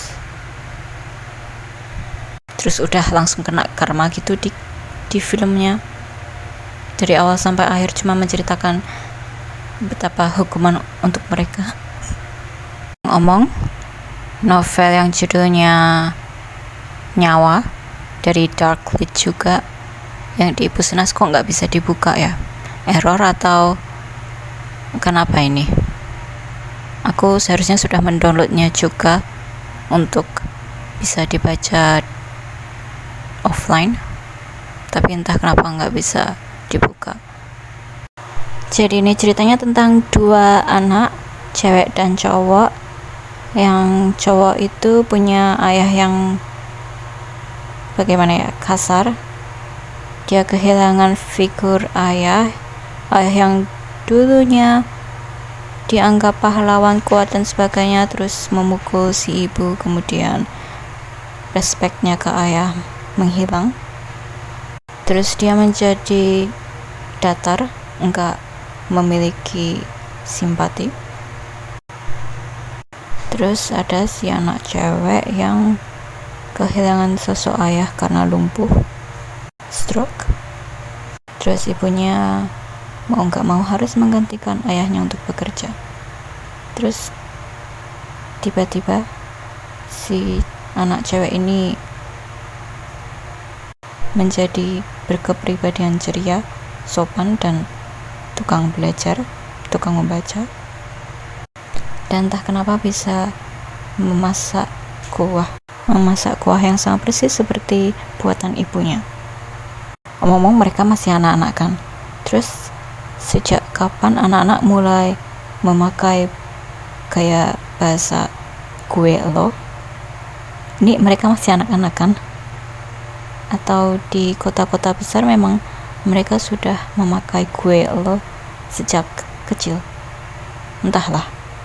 Ini aku kelewatan detail tertentu, atau mereka umur berapa sih ini yang di bab 2?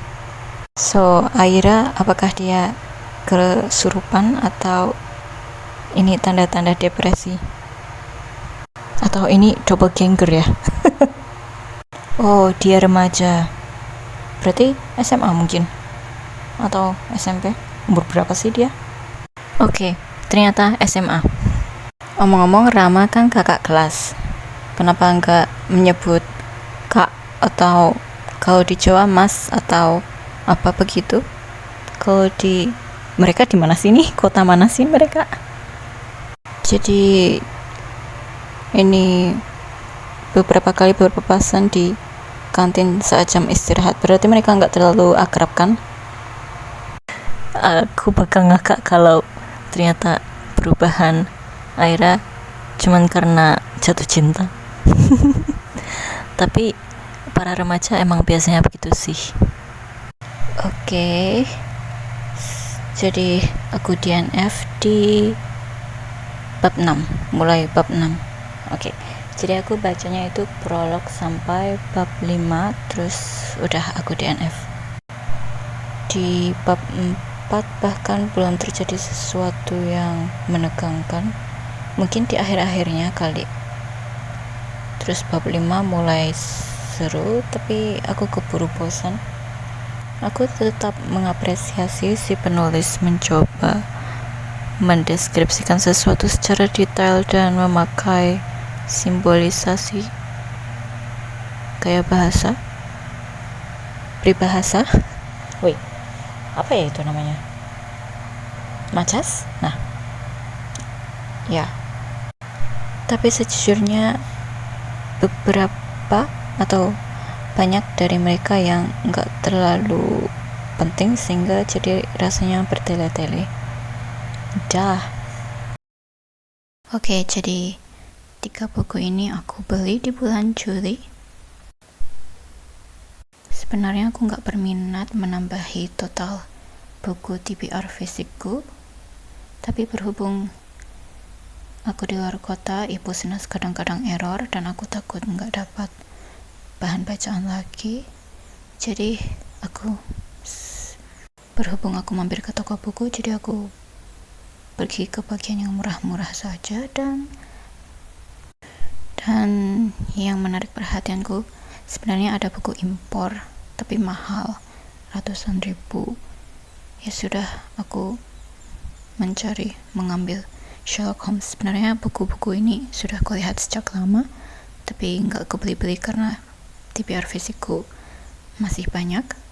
Tapi karena terpaksa, ya nggak juga sih, karena sebenarnya aku memang tertarik sama Sherlock Holmes.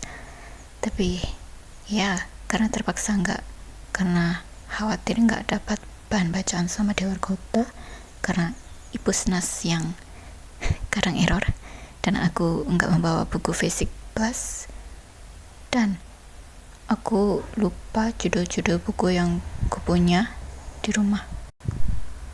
Kadang mereka ada di e-Pusnas, kadang mereka nggak ada di e-Pusnas. Ya sudah, aku beli buku fisik saja.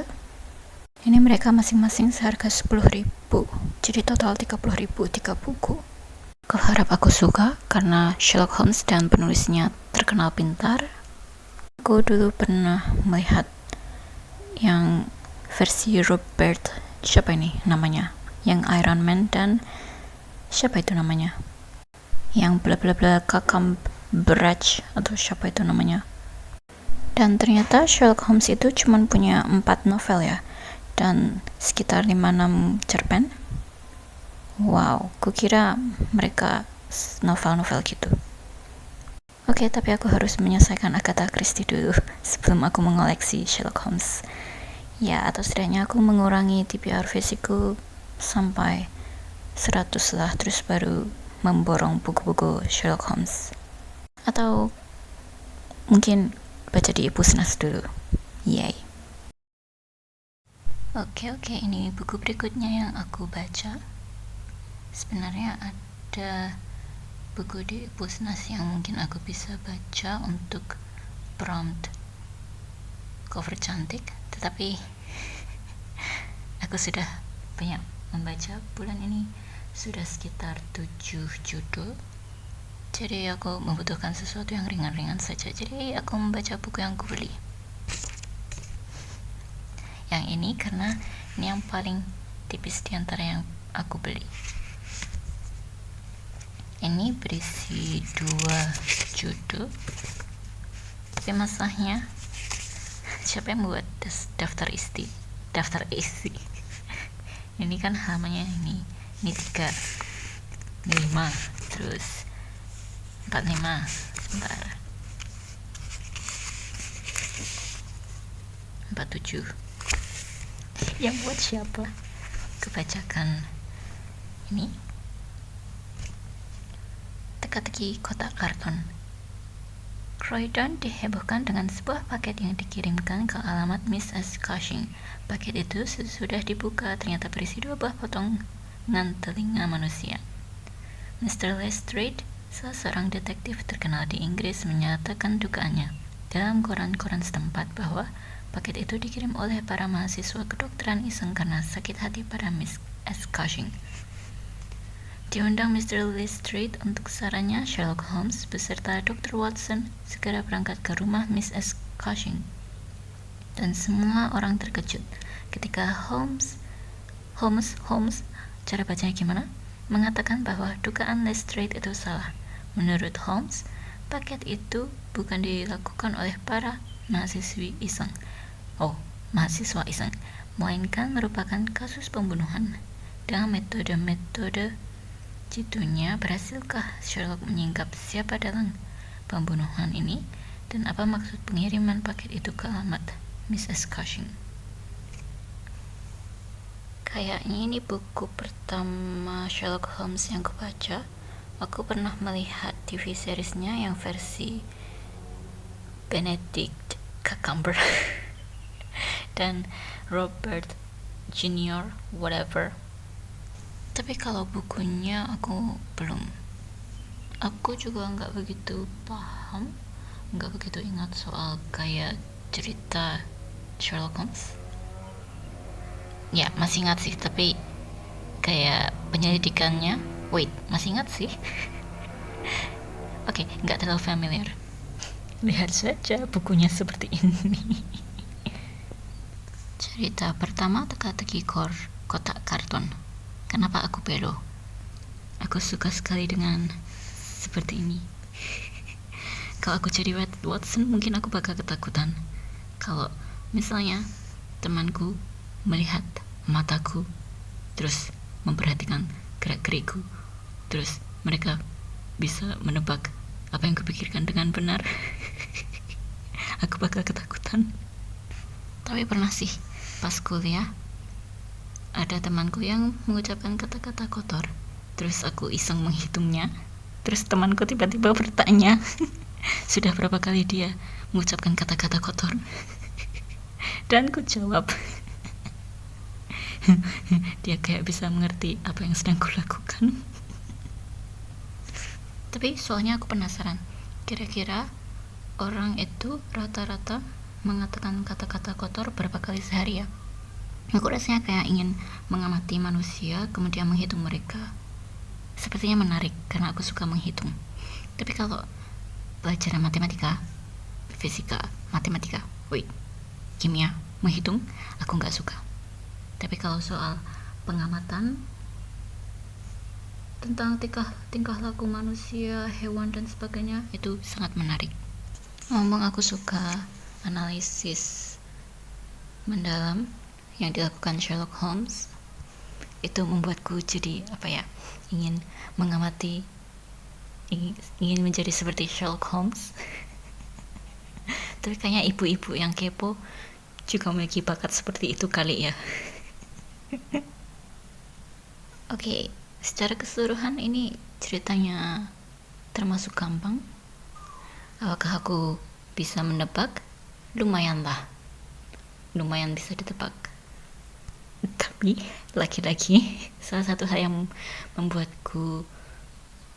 yang menghambatku dalam menebak adalah karena aku nggak pintar menghafalkan nama. Jadi di sepanjang halaman kadang aku bertanya, loh bukannya yang menikah itu ini? Ya, yang menikah itu ini sama ini atau ini sama ini? Terus yang tinggal bersama itu ini orang ini atau yang ini? Well, ada satu kalimat yang lolos dari perhatianku. Sebentar.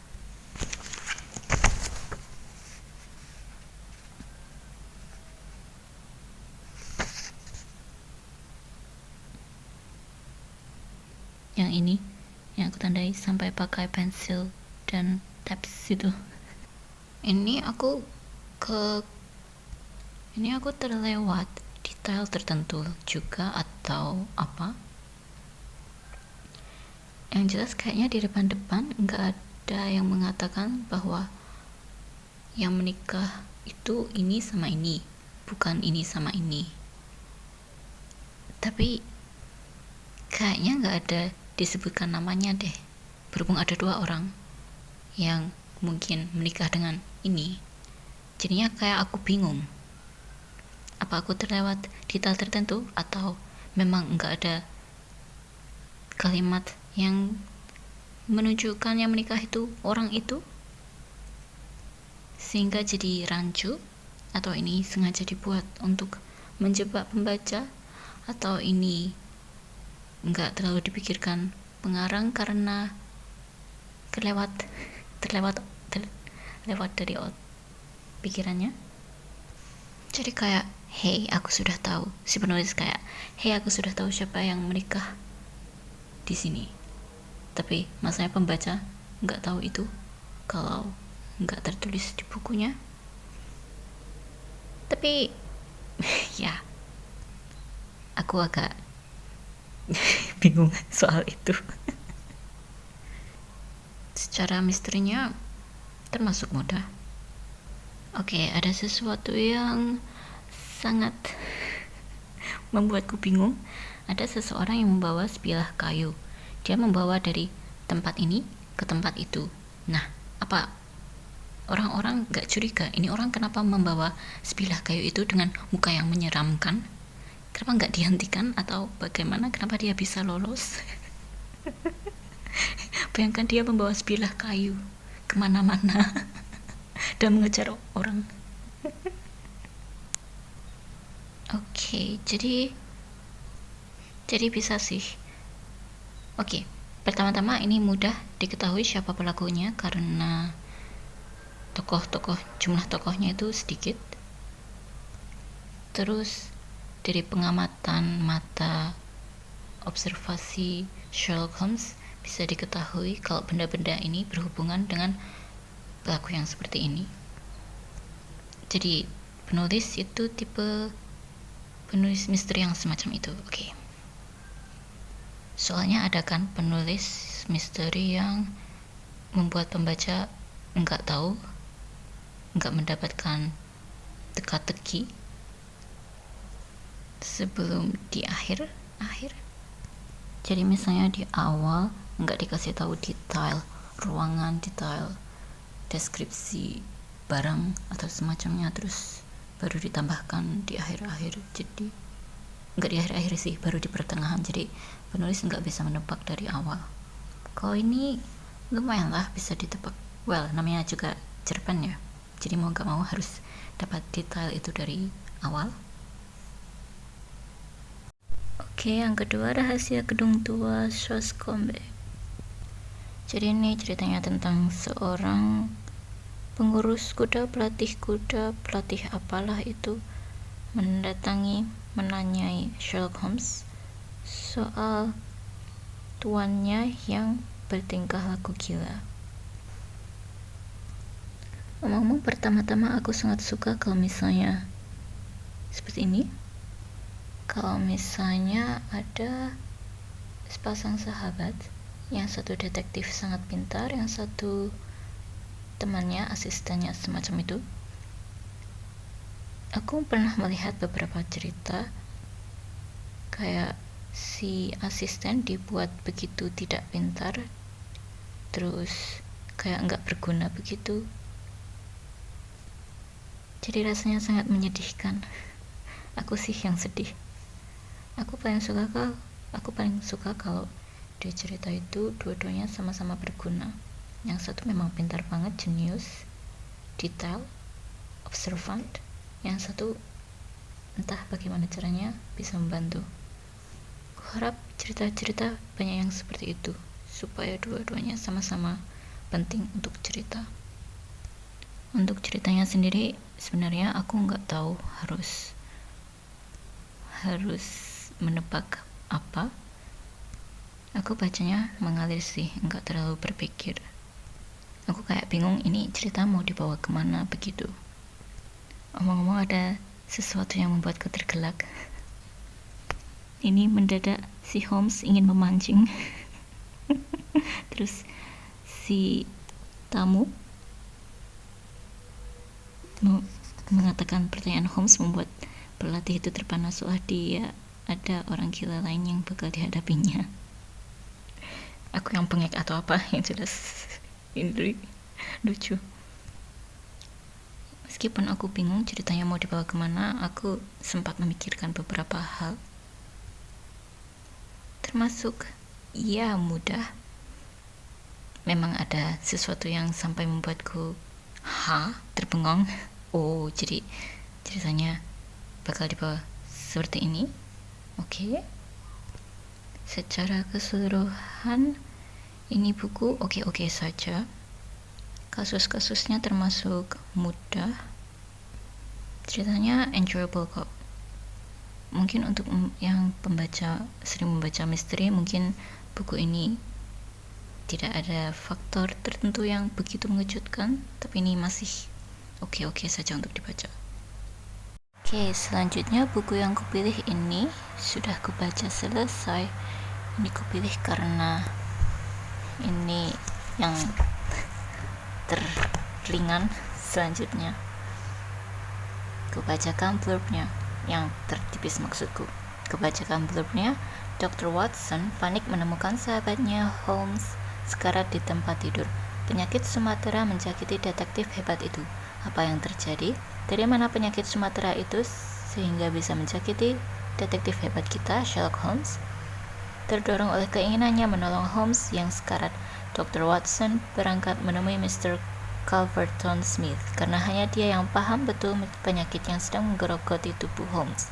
Pada akhirnya terkuaklah misteri pembunuhan yang selama ini terselubung. Aku memperlakukan buku ini dengan sangat buruk. Ya. Kalau kalian lihat jumlah halamannya kayak begini. Sebentar. Kurang lebih yang kiri ini itu untuk cerita pertama, yang kanan ini untuk cerita kedua. Sejujurnya aku agak sedih karena aku sangat tertarik dengan judulnya yang Misteri Sang Dokter Pembunuh, tetapi setelah aku melihat dan menimbang-nimbang judul kedua, Jejak Iblis, yang sepertinya berkaitan dengan supernatural, misterius yang mencekam, aku jadi nggak mempermasalahkan. Aku tetap agak sedih sih karena yang cerpen pertama kayak sedikit sekali, tapi panjangnya kurang lebih sama kayak yang di buku sebelumnya, cerpennya. Aku sudah membuat rangkuman ceritaku untuk Goodreads, jadi ku baca saja kali ya, karena aku malas berpikir lagi. Ini satu hal yang sangat menggambarkan kumpulan cerpen di sini, yakni persahabatan yang hangat dan kocak. Yang pertama, Misteri Sang Dokter Pembunuh. Premis yang menarik, namun aku mulai bisa menebak gambaran besar ceritanya sejak mendapati adanya ketidakkonsistenan terkait sesuatu. Ceritanya oke-oke saja dan mudah dipahami, sayang sekali aku menginginkan lebih. Terus yang judul kedua, Jejak Iblis. Blurbnya, sinopsisnya kayak begini. Sherlock disuruh berlibur demi menjaga kesehatan mentalnya, namun di sekitar tempat berlibur dia dan sang sohib terjadi suatu tragedi misterius yang berhasil membuat gila dua pria dan membunuh satu wanita. Sejujurnya, aku membaca seperempat cerita ini sambil mengantuk, namun untungnya aku masih bisa mengingat satu atau dua hal. Secara keseluruhan, berhubung cerpen ini lebih panjang daripada beberapa cerpen yang telah kubaca dari si penulis, maka alurnya terasa lebih penuh. Tentu saja ceritanya bisa jadi lebih menyenangkan jika pembacanya bisa fokus dari awal sampai akhir. Ngomong-ngomong, bagaimana tanggapan polisi soal kebenaran penuh kasus ini terkuak? Kayaknya harus edit itu. Terlebih, Sherlock sendiri yang mendadak memberi ide kepada Watson untuk menceritakan itu. Cara pelaku membunuh korbannya itu mudah ditebak, kalau ditanya sih masih asing di otakku. Penjelasan ilmiahnya sangat menarik untuk dipelajari. Ada satu hal yang membingungkanku, tetapi setelah si penulis menjelaskannya, aku pun berpikir, pelakunya cerdik juga. Untuk keduanya ini masing-masing gue kasih bintang 3 karena mereka oke-oke saja, enggak ada yang menyebalkan, mudah dipelajari, mudah dimengerti. Terus, tapi sayangnya enggak begitu mengejutkan sehingga kayak ada yang kurang begitu. Tapi tetap bagus, oke.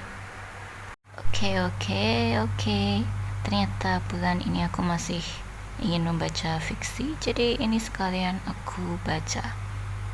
Jadi 3 buku yang kubeli untuk bulan ini sudah aku selesaikan semua. Akan kubacakan langsung saja dari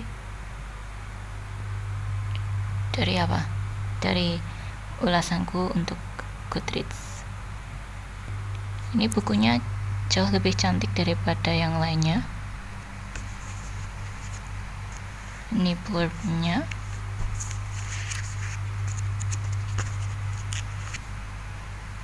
Ada seperti ininya, jadi kelihatan lebih cantik. Daftar isinya seperti ini. Yang pertama ada Hilangnya Lady Frances Carfax. Ini secara keseluruhan. Pertama-tama, cover bukunya sih biasa saja, makanya aku agak kaget pas mengetahui bagian dalamnya punya nuansa elegan. Omong-omong, aku jadi kangen novel yang halamannya berbahan kertas buram, rasanya ringan, lembut, dan enggak mengintimidasi ketika dibaca. Yang pertama, hilangnya Lady Frances Carfax. Blurbnya enggak sih, lebih ke ceritanya tentang apa, yaitu seorang wanita kaya yang belum menikah sedang berpergian sendiri ke mancanegara bersama perhiasannya. Lalu suatu saat orang terdekatnya tidak mendapatkan kabar darinya selama beberapa minggu, sehingga jadi khawatir jika ia menghilang. Sejujurnya, aku membaca kasus pertama ini pas sudah mulai suntuk setelah baca beberapa buku seharian. Maklum, sedang kangen baca buku fiksi, makanya aku jadi lebih mudah terdistraksi meskipun biasanya memang juga kayak begitu. Secara mengejutkan, aku masih bisa paham jalan ceritanya. Cerpen ini terasa penuh dalam artian baik. Cukup kaget pas membaca bagian reaksi Sherlock ketika berada dalam situasi mendesak. Lalu akan lebih manis jika di akhir ada reaksi hangat dua orang setelah mengalami hal mengerikan itu. Sayang sekali, aku yang mengantuk tidak berpikir panjang soal deskripsi suatu benda yang menjadi hal penting di sini. Ada dua hal yang dilakukan Watson yang membuatku gemas. Kenapa para asisten detektif selalu melakukan keteledoran semacam ini? Pertama, ia menyebutkan secara langsung ciri-ciri fisik tersangka. Well, di dunia nyata aku yang bukan detektif atau polisi ini kayaknya bakalan begitu juga sih. Kedua, apakah begitu sulit bagi Watson untuk membedakan waktu ketika sohibnya serius atau bercanda ketika mereka menghadapi kasus? Well, untuk cerpen ini, aku nggak ingat apakah mereka sudah lama bersahabat atau belum. Well, untungnya di sini itu nggak fatal. Cerpen ini kukasih bintang 4. Terus ini cerpen yang kedua di dalam buku ini, Skandal di Bohemia. Ini yang ada di blurb belakangnya ceritanya. Aku cara bacanya gimana? Irene Adler, seorang wanita yang sangat dikagumi oleh Holmes. Sangat cantik dan tercerdik, dan begitu besarnya kekaguman Holmes padanya sehingga ia menyebut wanita itu dengan sebutan The Woman. Irene Adler sempat bertunangan dengan sang raja Bohemia, meskipun pada akhirnya pertunangan tersebut berakhir. Sang raja kemudian bertunangan dengan seorang putri dari Skandinavia. Kecewa, Irene Adler mengancam akan mengirimkan foto mesra mereka di hari pertunangan sang raja Bohemia dengan sang putri Skandinavia. Tunggu dulu, ini blurbnya salah ya kayaknya. Dia nggak mengancam tuh. Ini cuman dikhawatirkan akan mengancam. Ya kan? Blurbnya salah ini. Sang Raja Bohemia meminta pertolongan Holmes secara diam-diam dan memohon kepadanya agar kasus ini dirahasiakan dari publik demi menghindari adanya skandal. Ia hanya ingin mendapatkan kembali surat-surat serta foto yang dapat membahayakan posisinya. Namun ternyata wanita itu tidak seperti yang ia bayangkan sebelumnya. Ia jauh lebih cerdik sehingga Holmes pun menganggapnya sebagai lawan yang setara dengannya. Mampukah Holmes merebut foto itu dari tangan Irene Adler dan menyelamatkan nama baik sang Raja Bohemia? Oke, kubacakan langsung reviewku. Fun fact, karena persoalan pribadi aku malas sekali memulai dan menyelesaikan judul cerpen ini. Mungkin karena berkaitan dengan politik atau karena mulai terserang reading slump. Omong-omong, cukup menarik mengetahui bahwa seseorang berjanji untuk menjaga rahasia dalam kurun waktu tertentu saja. Kukira perjanjian melibatkan orang penting semacam itu berlaku sampai seumur hidup. Kayaknya aku berbakat jadi rapper deh. Tapi rapper macam apa yang pelo ya? Lanjut, aku mengingat ulang ilmu yang pernah kubaca dulu. Yang satu soal kertas dan satunya soal gelar kebangsawanan. Aku suka quotes di halaman 88. Sebentar. Yang bagian sini, yang bagian tadi. Oke, lanjut. Kubacakan saja. Panggung sandiwara kehilangan satu aktor terbaik, bahkan ilmu pengetahuan juga kehilangan satu pemikir logis yang akurat ketika ia menjadi seorang spesialis kejahatan. Mari bayangkan betapa mengerikannya jika orang yang pandai dalam segala hal memilih untuk memihak kejahatan. Sayang sekali, Sherlock melakukan satu kesalahan fatal sebagai tokoh pintar yang biasanya memikirkan beberapa langkah ke depan seperti dirinya. Jika ada kemungkinan diperkoki dan memang ingin menang, bukankah lebih baik ia mengambil langkah selanjutnya yang jauh lebih cepat meskipun itu merupakan improvisasi dari rencana permintaan klien?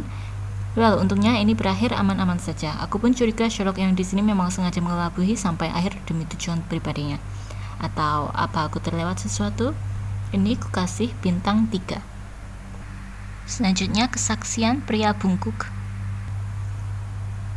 Ini tentang sepasang suami istri teladan mendadak bertengkar di suatu malam yang kemudian menewaskan salah satu dari mereka di ruangan berpintu terkunci. Apakah kejadian ini tidak sesimpel kelihatannya? Ada hal yang membuatku sedih ketika membaca kumpulan cerpen Sherlock. Berhubung mereka ringkas, maka aku sebagai pembaca seringkali merasa kesulitan untuk bersimpati kepada para tokoh. Apalagi yang di sini cuma kebanyakan diceritakan panjang lebar dari dialog Sherlock dan bukan dari aksi narator. Oleh karena itu, para tokoh dan kisah mereka, terasa kurang spesial di hatiku. Kalau kasusnya yang ini sebenarnya menarik dan cukup menyentuh hatiku. Oh, yang di paragraf terakhir aku akan lebih suka jika penulis mengutip kisahnya di sini. Kira-kira penulis tidak meringkasnya di sini karena malas, kehabisan halaman, atau menyuruh pembaca mengeceknya sendiri supaya menambah pengetahuan. Omong-omong, aku suka bagian analisis Sherlock untuk jejak kaki hewan misterius. Ini ku kasih bintang 3. Selanjutnya, cerpen terakhir di buku ini ceritanya tentang karena khawatir dengan sikap sang istri, seorang suami pun mendatangi Sherlock Holmes. Dia memberikan suatu kertas berisi gambar yang sekilas mirip coretan anak-anak, namun ternyata itu merupakan suatu kode berbahaya yang datang dari masa lalu misterius sang istri.